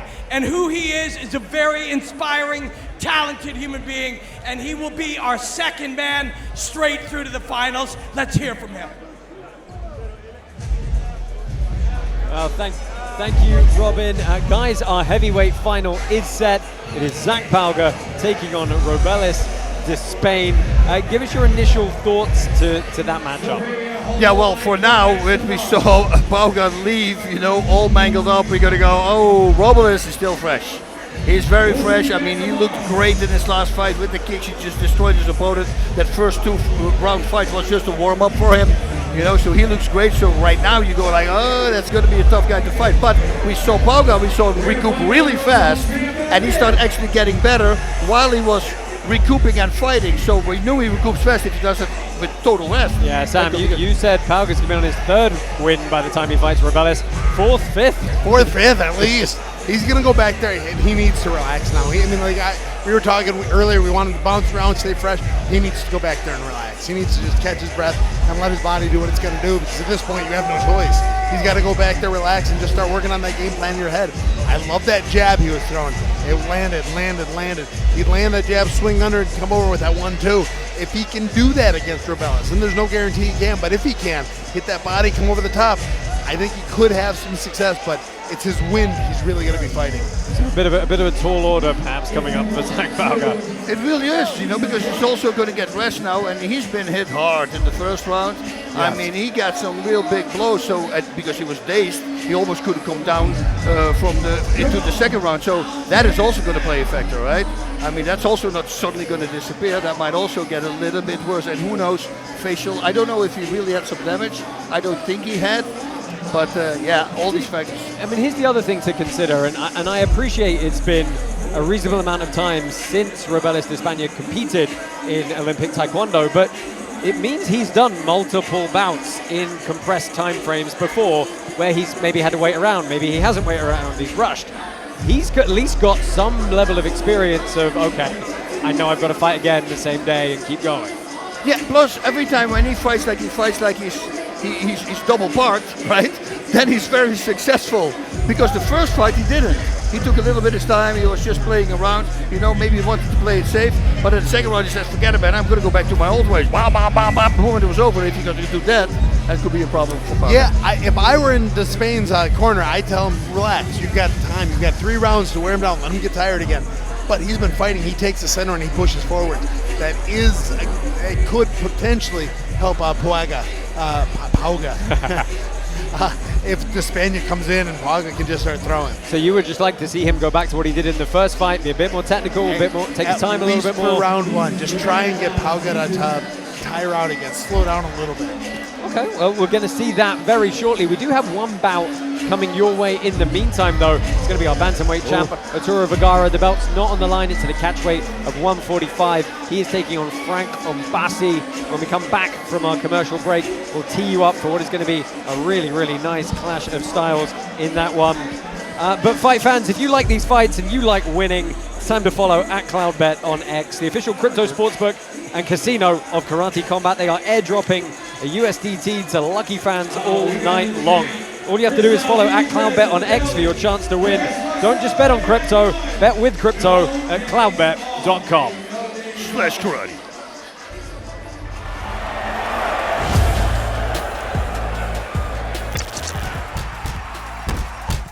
Up-only gaming is different. When a fight comes up, if you have karate tokens, you place them on a fighter. If he wins, you get additional tokens. If he loses, you don't lose anything. Web3 has allowed us to engage the fans and do things that we couldn't do with traditional tools. We're looking for 10, 20 million fans. Traditional blockchains don't support that kind of volume. We're enjoying the journey. We're really excited about the community's response within Web3 and traditional sports.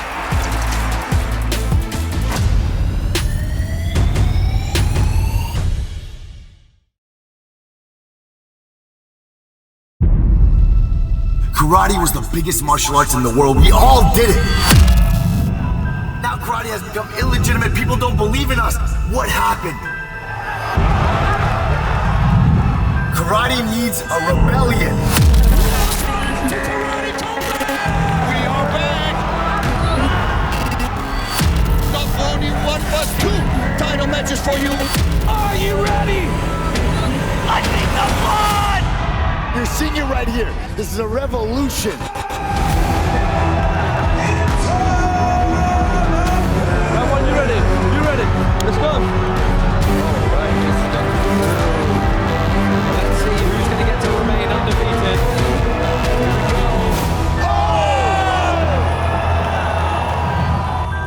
Overtime is going to hurt.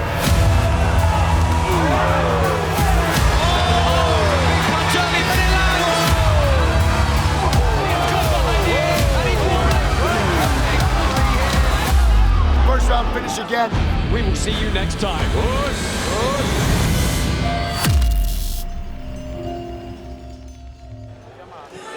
Well, welcome back to Karate Combat 55. We have got our co-main event coming up for you now, and is between our bantamweight champion Arturo Vergara and challenger Franck Mbassi. This is, of course, though, at a catch weight of 145.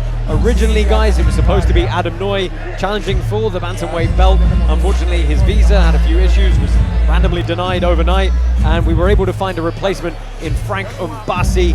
Bas, tell us a little bit about the man from Cameroon. He does have a lot of kickboxing experience. A lot of kickboxing experience. He's also undefeated in kickboxing. He's the African-American karate champion like 3 times in a row. This guy has a great reach. He's got great mobility. It's not going to be an easy fight for Arturo.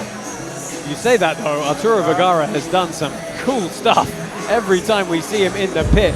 He's just got a unique kind of style. He has a style that nobody else has, pretty much, and because it's different, nobody ever spars with a guy like that.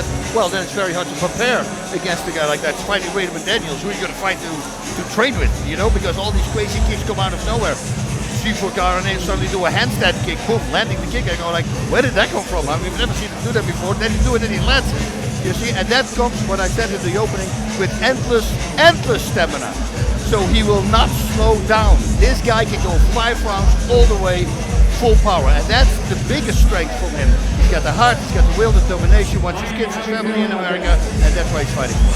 Sam, you're a fellow Karate Combat champion here. A lot of respect for Arturo Vergara, who a couple of times in a row now has had to deal with very late changes to the opponents he expected to be defending his belt against. You know, he stays ready. He's ready for whoever, whenever. And that's the way you've got to be. You never know what's going to happen. It's a sport where there's only so many people that are willing to get beat up by you. And so you have to be ready to take anyone at any moment. Oh, we found 8 men who were willing to try and get beaten up by you tonight. Yes. And we're down to the last 2. Don't forget our heavyweight tournament final is coming up after this co-main event. Robelis Despaigne taking on Zach Pauga, and whoever wins that gets to fight this man. Gets to fight this, gets to lose to this guy. Our heavyweight champion, Sam Alvey. Let's go ahead and meet the 2 men in this co-main event in a little bit more detail.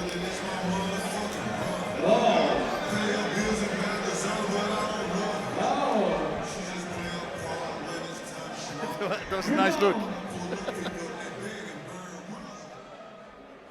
We continue with the action, introducing the blue corner, repping the USA, Franck Mbassi.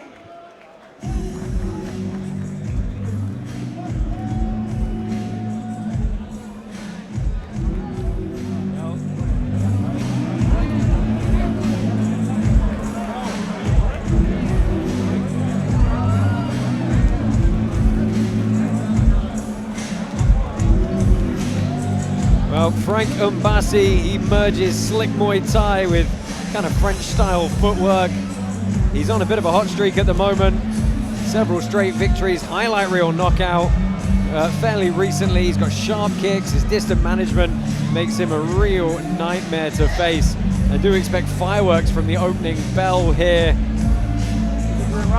And you know, there's no pressure on him. He took the fight on late notice. It is his fight to just go out there and have fun with it. Yeah, about 3-4 days notice, I think, for Franck Mbassi coming into this one. It's a hell of a way to start off your Karate Combat career if you can knock off the bantamweight champ. Wow, and how relaxed he is now. Don't let that fool you, because his freaking nerves are firing really fast, the reflex.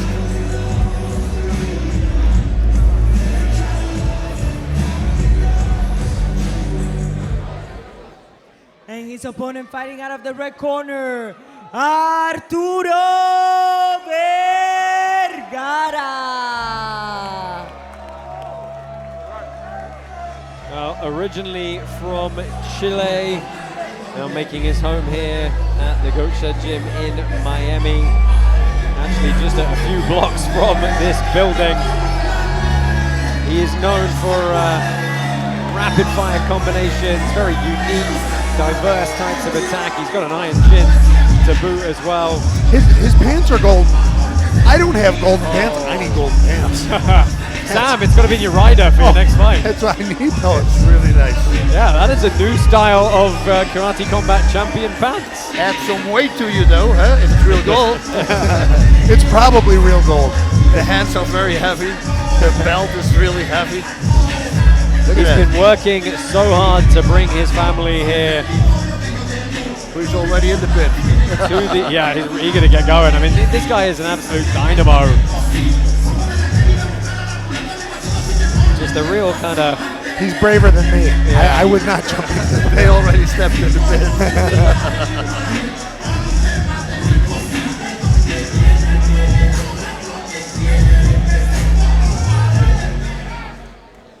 Fighters enter the pin. Well, fight fans, you can watch Karate Combat live and bet live with our official crypto sportsbook partner, CloudBet. Sign up tonight, you'll receive double the welcome package, up to $5,000 in cash. Head to cloudbet.com/karate or use code karate to secure your welcome offer. Do you know what they weighed in at? They weighed in at 145. Mbassi was a little bit touch over that. He could only make it to 145 and a half. So I believe he's given up 10% of his purse to the bantamweight champ. He looks big. He does. Yep. And I love how he's punching with the kicks. Beautiful straight punches too. It is, yeah. The look is very compact. Oh yes, absolutely sharp shooting down the middle is Mbassi. Lands a good shot there. We're back. Oh, that hurt watching. Oh, that hurt me. Oh. Every front kick is to the side. Oh, Mbassi eats a shot and a kick up. And a kick there. Well, we said Vergara was unorthodox. That was well read by Vergara. And Vergara keeps on going. Beautiful takedown, very smart. Yeah, mixing it up, just trying to give him something else to think about there. Nice reversal there. There's blood on one of them. Yep. It's under the eye. Yeah. 86% of that 17 or of that token bet has gone on Vergara tonight. Only 14% of our token holders think Mbassi is going to topple the champ. Oh! Hit it behind the lead so well. Yeah, he's done that twice and it landed both times. I could see that being the ending sequence now. There you go. Beautiful. Try to third. He should throw that the right front kick with a cross, because every time Mbassi pushes it to the side, and he opens himself up.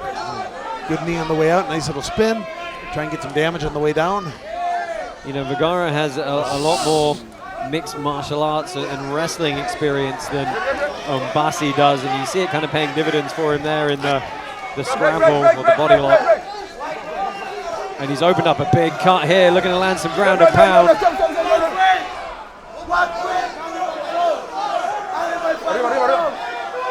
Oh, Vergara's not happy. He was stood back up from that striking position, and I'm inclined to agree with him.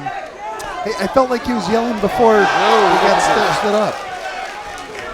The speed with which he comes behind the upper body strike with the kick is just phenomenal. Yeah, but also like I said, he can do this for 5 rounds. I mean, he will not stop in this speed pace what he has. Oh, he's going to look for a knee here. Good call. You've seen him fight before, I'd see.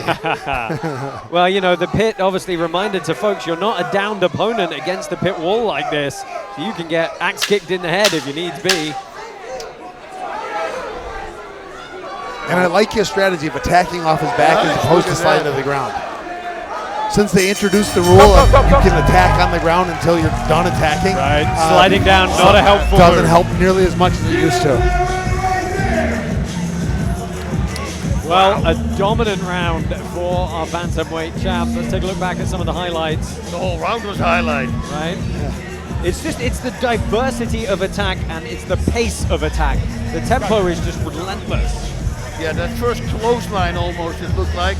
Then he threw against Mbassi, that set Mbassi a little off, and then he started wailing. Yeah, so he's right there. He was still landing strikes in a flurry from a legal standing position.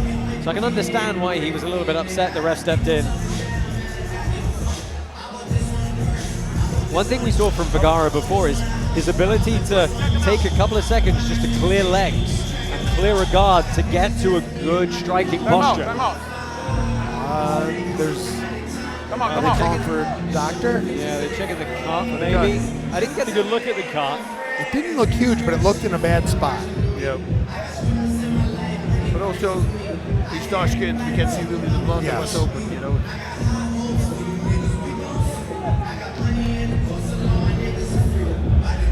Well, they should be bringing him back out now. Feeling good. It's up to you. I've had that same cut. There really should be a separation here between the cornering and the doctor check. Seconds have been called out. You decide. You keep going. They're letting him go. They're letting him go. We get a thumbs up from the ref. All right. Right, well, let's get him back out there. Bit of extra time sneakily garnered for Franck Mbassi there. Don't think it's going to matter to Vergara though. He's going to go into destruction again. But he needs to watch out. Mbassi's got some great strikes, especially crosses. He has been. Nice timing.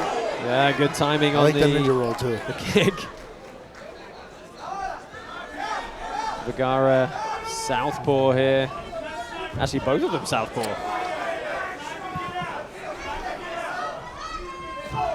Ooh, Mbassi lands nicely on the way in.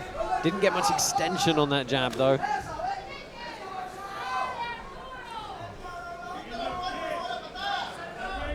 Now I wonder what happened between rounds to slow them both up like that. That was all of round one. Oh, there's some great striking here from Mbassi coming. There is. I like it. I love that combo. He's got a higher guard this time than he did last time. He's staying a lot tighter. He's not reacting as much to the feints. Well, and I feel like he's got a little more bounce in his step. Yeah, at least he's got to feel what the champ is bringing now for a round. Even if it might have been a bit of a painful round.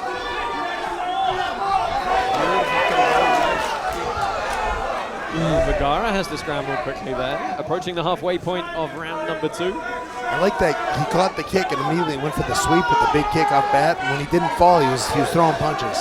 It was a good kill instinct to have. Beautiful. Ooh, nice little hook. Double. Nice little feint coming up with that hook afterwards. Look at that.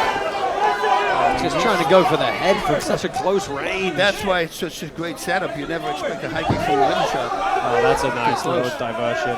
Yeah. It was like a 15-punch straight. Beautiful. Wow, left uppercut, liver shot, and then a high kick. Love the reloads. Mbassi is starting to throw a little slow. Exactly, yeah. It's off now. The accuracy. Verga's corner is yelling at him to pressure. Yeah, to pressure. Like I said, Vergara, if he notices this, he's going to keep on going. And he's going to push the speed. It's a shame Mbassi couldn't counter on that catch of the leg much. Oh, Vergara lands a good knee though, and he's flurrying here. Looking to pick his shots, going to the body, finding the angles. So good. Yeah, I was surprised he didn't. Right? It's crazy. I mean, if you cut the angle so significantly that your opponent's facing the other way. Unbelievable. He just repositioned himself and then continued with it. That's the first time we saw him do that, right? Oh, he points at President Austin.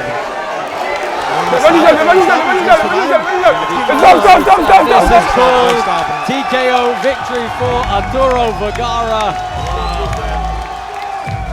Mbassi's not so sure, but that was only one-way traffic. I'm okay with that stoppage. I don't like early stoppages, but he wasn't doing anything. He was counting for the bell to go, I think. He was. And he shouldn't have because he was intelligently defending himself. Yeah. Got a glimpse of Rashad Evans hanging out pit side as well. Wow, Brad. Well, Arturo Vergara, the belt was not on the line tonight, but he instigates another successful performance here in the pit. Wow. He's fun. He is fun to watch. I can't wait till we can see the actual, opponent he's supposed to fight show up. Adam Noy is an absolute destroyer. And the stylistic matchup between those two, especially with elbows in play for Noy, I'm so excited. But the thing is with Vergara, once he finds openings, he finds them everywhere. Yes. Hiking knee to the body, punches, everywhere. It's no pattern. It's just this whole thing is out. Yeah, it was really fun watching him find all the openings. Well, once you land something, it's so hard to get your brain to go, I have to keep hitting. He not only kept hitting, he changed directions, he changed levels, he just kept landing. I mean, I think he's on, what, a 7-fight win streak in Karate Combat now? Yeah, he's amazing. So fun to watch.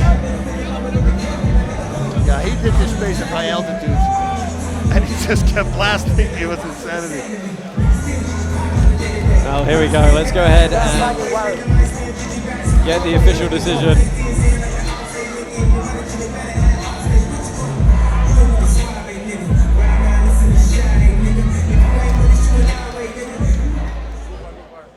Here is your winner by technical knockout, Arturo Vergara.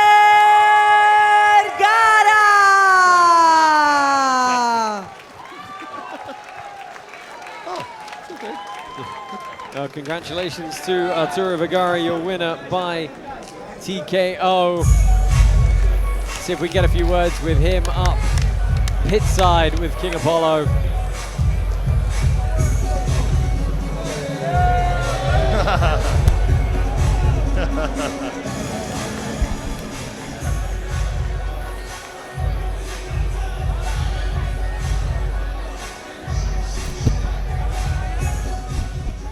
All right, first off, make some noise for your bantamweight champion.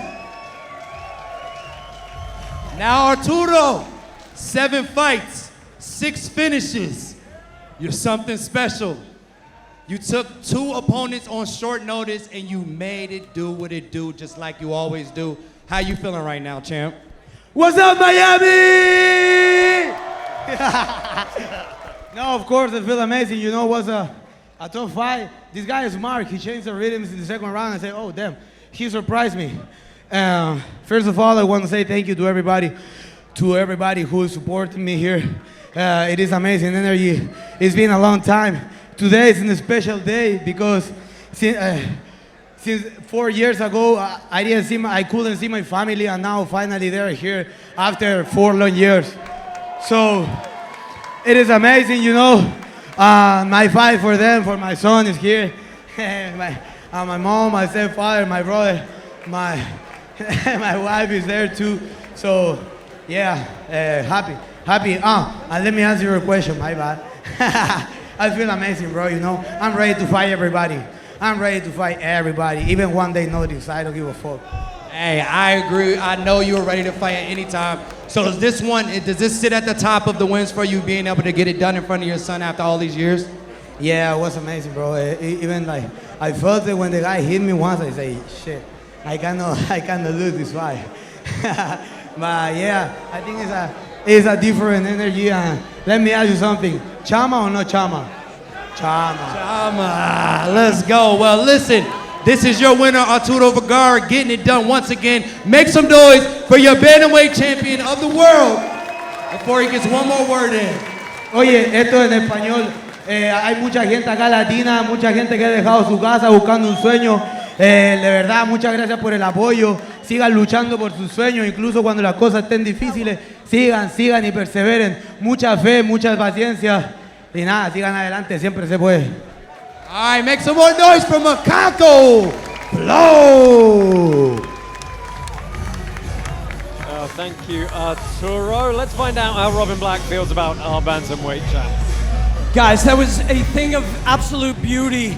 You know, in the 1970s, 50 years ago, the great Bruce Lee said, we all got it wrong. It isn't about doctrines and dogma, karate and kung fu. It's about the individual. It's about self-expression. Today, I wish Bruce Lee could see an Arturo Vergara out there expressing himself, not ABCs and 1, 2, 3s. It's do-re-mis. It's music. It's poetry. It's individuality. It's authenticity. That man was put on earth to violently fight people and express himself in a pit. He did that tonight, and we are all better for having seen it. Thank you, Arturo Vergara, for a masterful performance, sir. Yes. Thank you, Robin. And guys, you guys summed it up, right? Like, Arturo Vergara is just really, really fun to watch. He absolutely is. And he doesn't let go once he leads. He did the left uppercut, the left chin liver shot, like a triple reload, and then with a high kick. I mean, who does that, right? And that's what you see, like Ogasaki, when you see 23 punch combinations. Like, what? Yeah, and then to throw it and change levels the entire time, low, high, middle, middle, high, low. It's really impressive. I don't fight that way, and I kind of wish I did.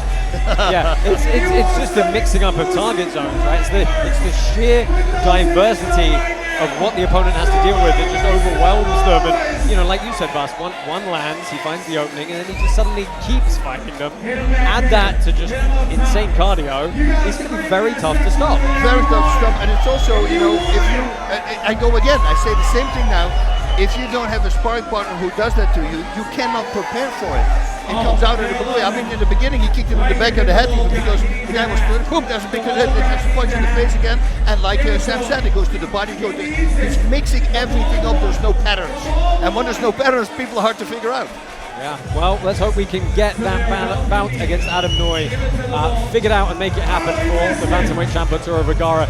Stay with us, we've got one more commercial break. Coming back, we'll recap the tournament, and it's time for the heavyweight final between Robelis Despaigne and Zach Pauga. Stay with us here at Karate Combat.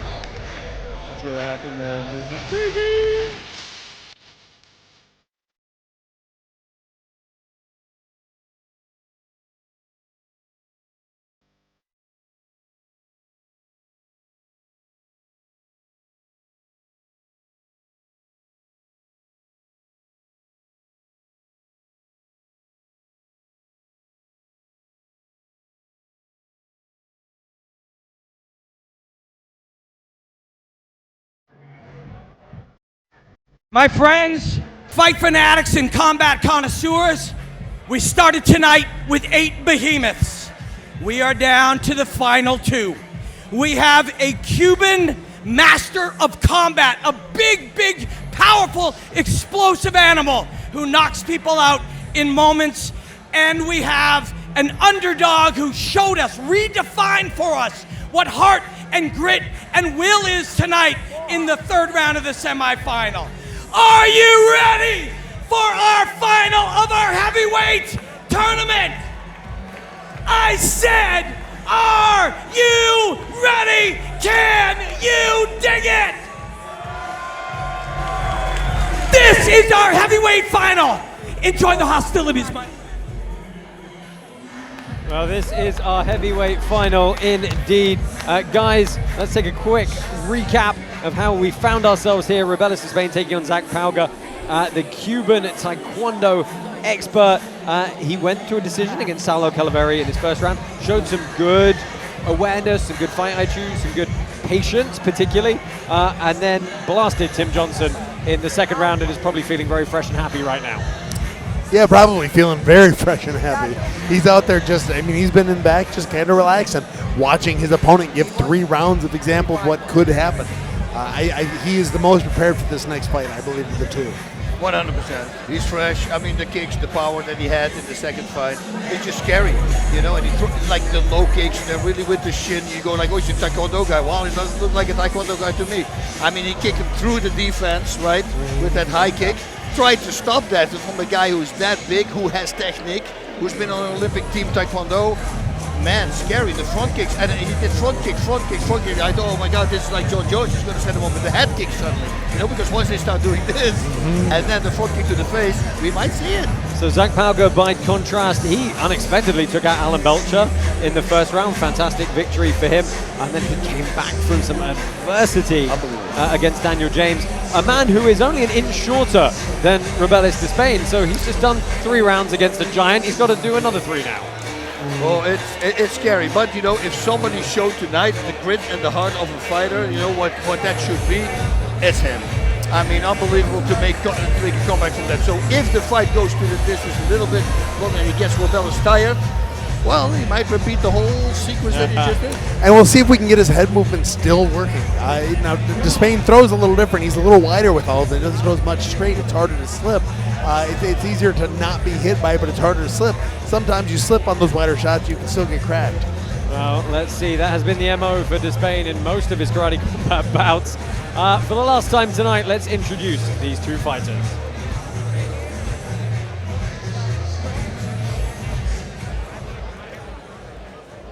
Ladies and gentlemen, this is our final fight of the evening, damas y caballeros. Esta es nuestra última pelea de la noche. This is Karate Combat! Presentando la esquina azul, introducing the blue corner, fighting out of the USA, Pauga!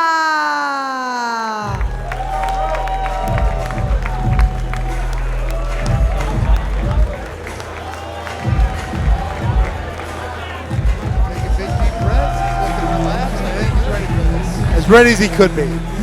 Yeah, hopefully he's had time to recover. It doesn't look like he's wearing too much damage on his face. I was worried about that. If anything, he's going to start swelling shut. Yeah. But he looks calm, he looks composed. He's going to need his speed. This is the kind of tournament where if he wins, he will be able to brag about this for the rest of his life. Right. Who he was able to beat, the size of his opponents, and what he was able to come back from. Yeah. It is a story that to last the ages. And it's funny, isn't it? Because everybody loves an underdog. So the crowd at home, folks, I know you're probably rooting for this man. That's why Rocky got an Oscar as a movie.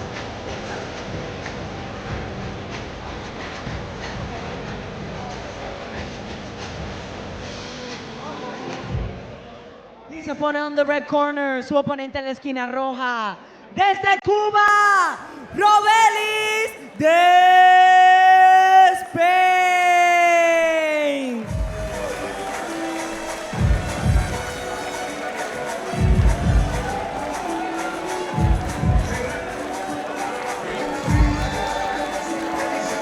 To date, he has had 5 bouts in karate combat. 4 of them have ended in pretty much sub 30 seconds. He is absolutely the fresher of the two men coming into this one. He has the reach advantage.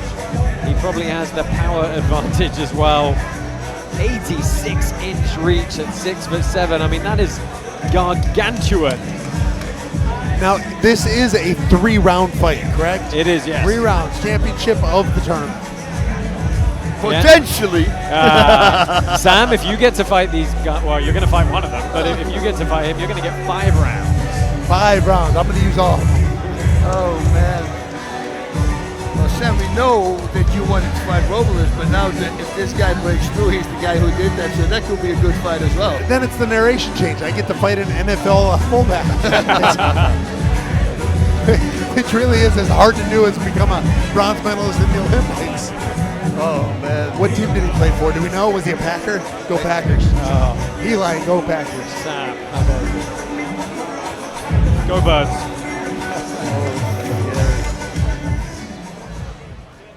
Fighters enter the pit. Karate Combat 55 is powered by Hedera. The HW Foundation right helps there, the brother. brightest minds in Web3 take their ideas from on-brain to on-chain. Check out hbarfoundation.com to learn more. Well, folks, it's about that time. This one is for all the marbles and a shot at the Karate Combat heavyweight belt. Big left kick. Good God, he's a Josh big guy. Palmer, Bassroot, and Sam There it is. Alvey I knew it. here for you, and you called it straight away. Big left kick into the guard, up the open side. But Pauga was ready. He right away started firing. Yeah, he brushed it off. Oh, Robelis, I think, is trying to capitalize on perhaps the fatigue. Boom. And again, single kick. He's got it. Nice Oh, job. it's the first- Keep him there. He needs to keep him First there. timeout. Oh, like it's Look at nothing. the power. Like he didn't weigh anything. Well, this is both knees. There we go. He had to pick a leg up. Watch the back of the head. Watch the back of the head. Pauga's trying Watch to the back of the work head. his Watch way the up back of the head. against the pit here. It is so hard. You almost, so what you want to do, you want to hide your head between the legs. Yeah. Oh, that was a good punch. You can hide. Hitting and punching here. Despaigne relentless. Again, though, we said this with James, right? Was that a lot of energy expended? Yep, and it was the same for him in his first fight. Watch the back of the head. Watch the back of the head. Yeah, I was going to say that didn't look legal. Pauga is staying in there. He's mimicking the head movement. But see, again, Despaigne throws everything wide, nothing straight, so that the slipping becomes hard. You have to turn the slip into a row. But when somebody has kicks like Despaigne does, you roll the row, straight into one. the row is dangerous too. I wonder if Despaigne's going to throw another one of those kicks up the open side. The force that comes through them. Switching stance going to front kick would be a great weapon. Oh, that one landed clean on the chin.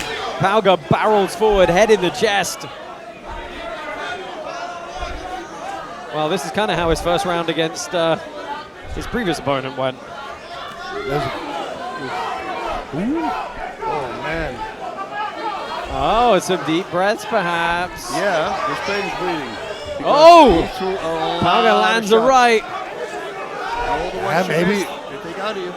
Robelis might have rested too much backstage. Yep. Yeah, you never quite know what they were doing back there.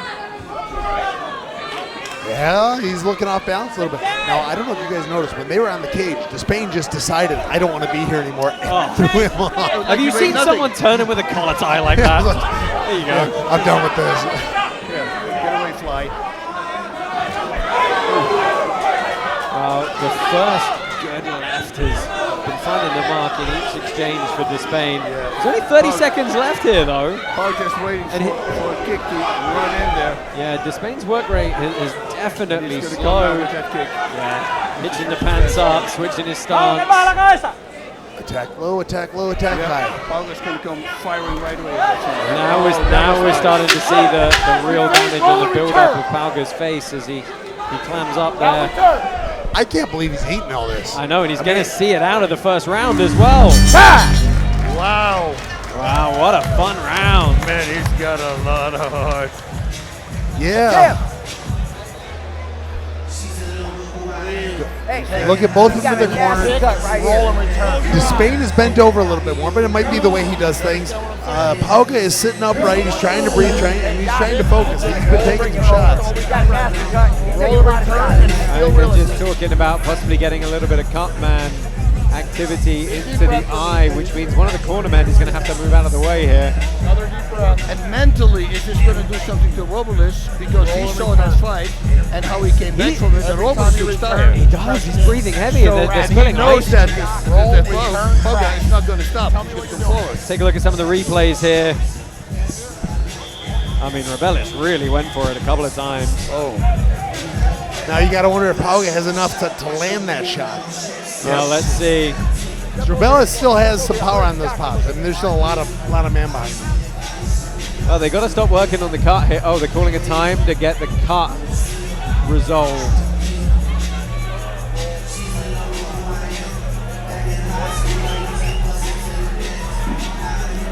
So, wait, what are they? They're calling timeout to fix a cut? I think they are. That was the signal I got. I think they're going to check. This is very unusual, and I'm a little bit unsure to explain to you folks at home quite what the commission and doctor procedure is going on in the corner right now. Yeah, The eyes are still open. Yeah, if you can see and you're not bleeding, your vision is not blurred, there's nothing, very obvious showing immediate brain trauma, you let the guy go. Honestly, the brain, they're cutting it? Oh.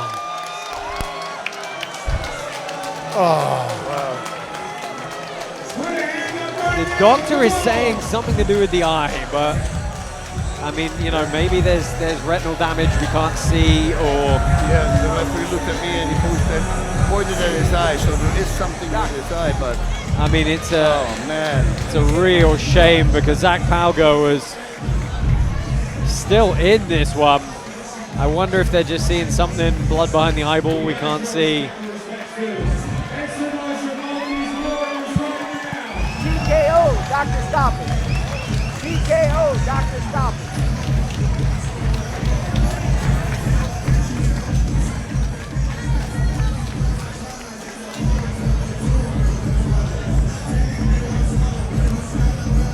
I feel like we're going to be losing Sam Alvey in a second to go find out how much shorter he is than Robelis Despaigne. Not intimidating at all. So, be under advice of the ringside position. All right, here we go. Hey, Well, we are going to get the official decision. Here we go, Blue. Here we go. Here we go, Blue. Here we go. Yeah.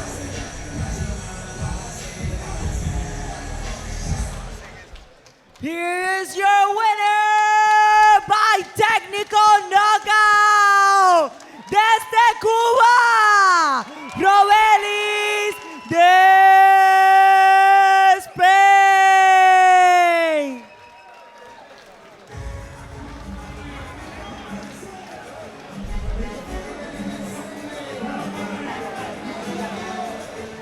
So Robelis Despaigne takes the heavyweight tournament. He was the favorite coming in. That's why It's such a tournaments are shame big, it had bro. to end like You're gonna that, but harder the to fight. mounting damage too much for Zach Pauga and the doctors. They've chosen to stop this one.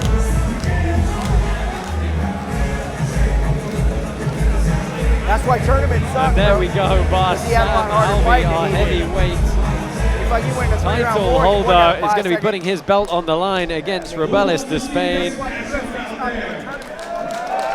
That is going to be coming up in an upcoming Karate Combat card. 56? Well, want to do it tomorrow? I don't think you're going to have to wait all that long for it, though, folks. Yeah. Let's go ahead and find out how our tournament winner is feeling. He's with Beatrice. Robelis, ¿qué se siente estar representando tu bandera y haber ganado un torneo de heavyweight division? How does it feel to win this heavyweight tournament and represent your country? Bueno, me siento muy contento por estar representando a Cuba, sobre todo en este momento por todo lo que está pasando Cuba. Abajo la dictadura y acá en el cingado. I feel very happy to represent my country, especially for everything that's going on there right now. ¿Cuáles son tus planes para tu carrera? What plans do you have for your future career? Bueno, yo siempre pienso en grande y quiero ya ir por el cinturón de Karate Combat. I always think big, so I want to get the Karate Combat belt. But guys, wait a second. Our heavyweight champion, Sam Alvey, is going to be fighting him. So stay tuned because this fight is going to be fire. Muchísimas gracias. Felicidades. Thank you so much. Back to you guys. Oh, thank you, Beatrice, and thank you, Robelis. We're going to find out how Sam Alvey feels about this matchup and hope he's going to tell us his entire game plan right now. That'll be in just a moment, but don't forget, Karate Combat 56 is tomorrow in this building. Here's what you can expect coming up in less than 24 hours.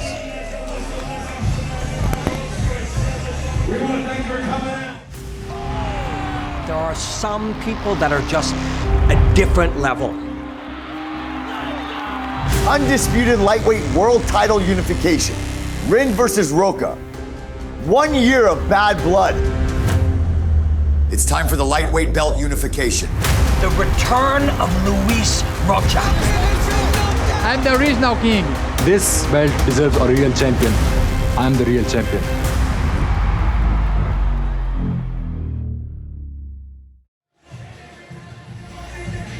All right, we had 8 men to start, and we end up with Big Despaigne being the man to step up next and fight Big Sam Alvey. And Sam's got a big test, man. This guy does everything you're not supposed to do. His hands are low, coming from wide. He leans back. That's an amazing fight. But tomorrow night, of course, our lightweights as well. Guys, a wonderful night of fights tonight.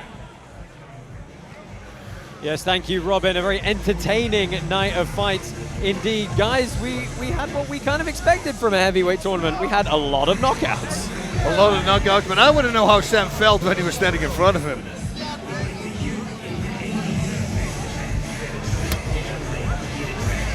Robelis compared to me. Yeah. Okay. Yeah, he is huge. He's just, I stand in front of him like, oh God, I'm only up to his nipples. Oh, gee. Sorry, Sam, we got your mic sorted now. Sorry, just let's recap. It's a big guy, right? Like, what are you expecting going into that bout? You know, I got to be able to close that distance, or I got to stay way the hell away from him.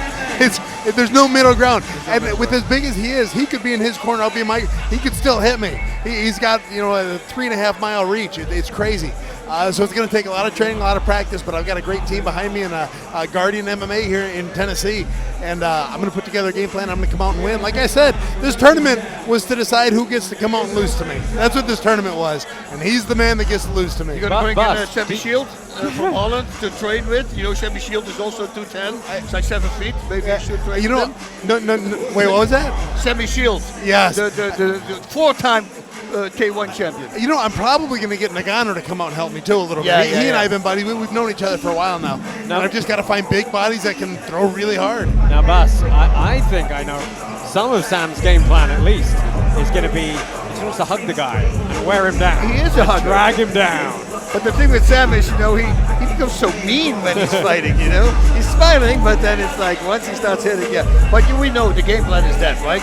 You want to be either close or far away, you already said it. Just to put you on the get spot. him on the ground. Yeah, I mean, that is you, buddy. I've got to make sure I'm conditioned. Now, we've seen he can do 2 rounds in three fights all in one night. I've got to be able to push him to the deep end. I got to be able to keep my hands up, keep my head movement going, close the distance, and really push him for the later rounds. But you're excited for this challenge. You wanted him to be the one that you This is who I wanted. So. This is 30 years from now, I'll get to brag. I beat an Olympian. Oh, let's go. And then Eddie Hall's next. Eddie Hall signed the contract. I'm still down for that one. Guys, we've had a great night here at Karate Combat 55. Of course, one last reminder, Karate Combat 56 is coming up tomorrow evening, early tomorrow evening, for your viewing pleasure from right here in Miami, live and free on YouTube, as always. From everyone here in the broadcast crew, myself, Sam Alvey, Bas Rutten, Robin Black, the rest of the team, thank you for joining us, and we will see you tomorrow.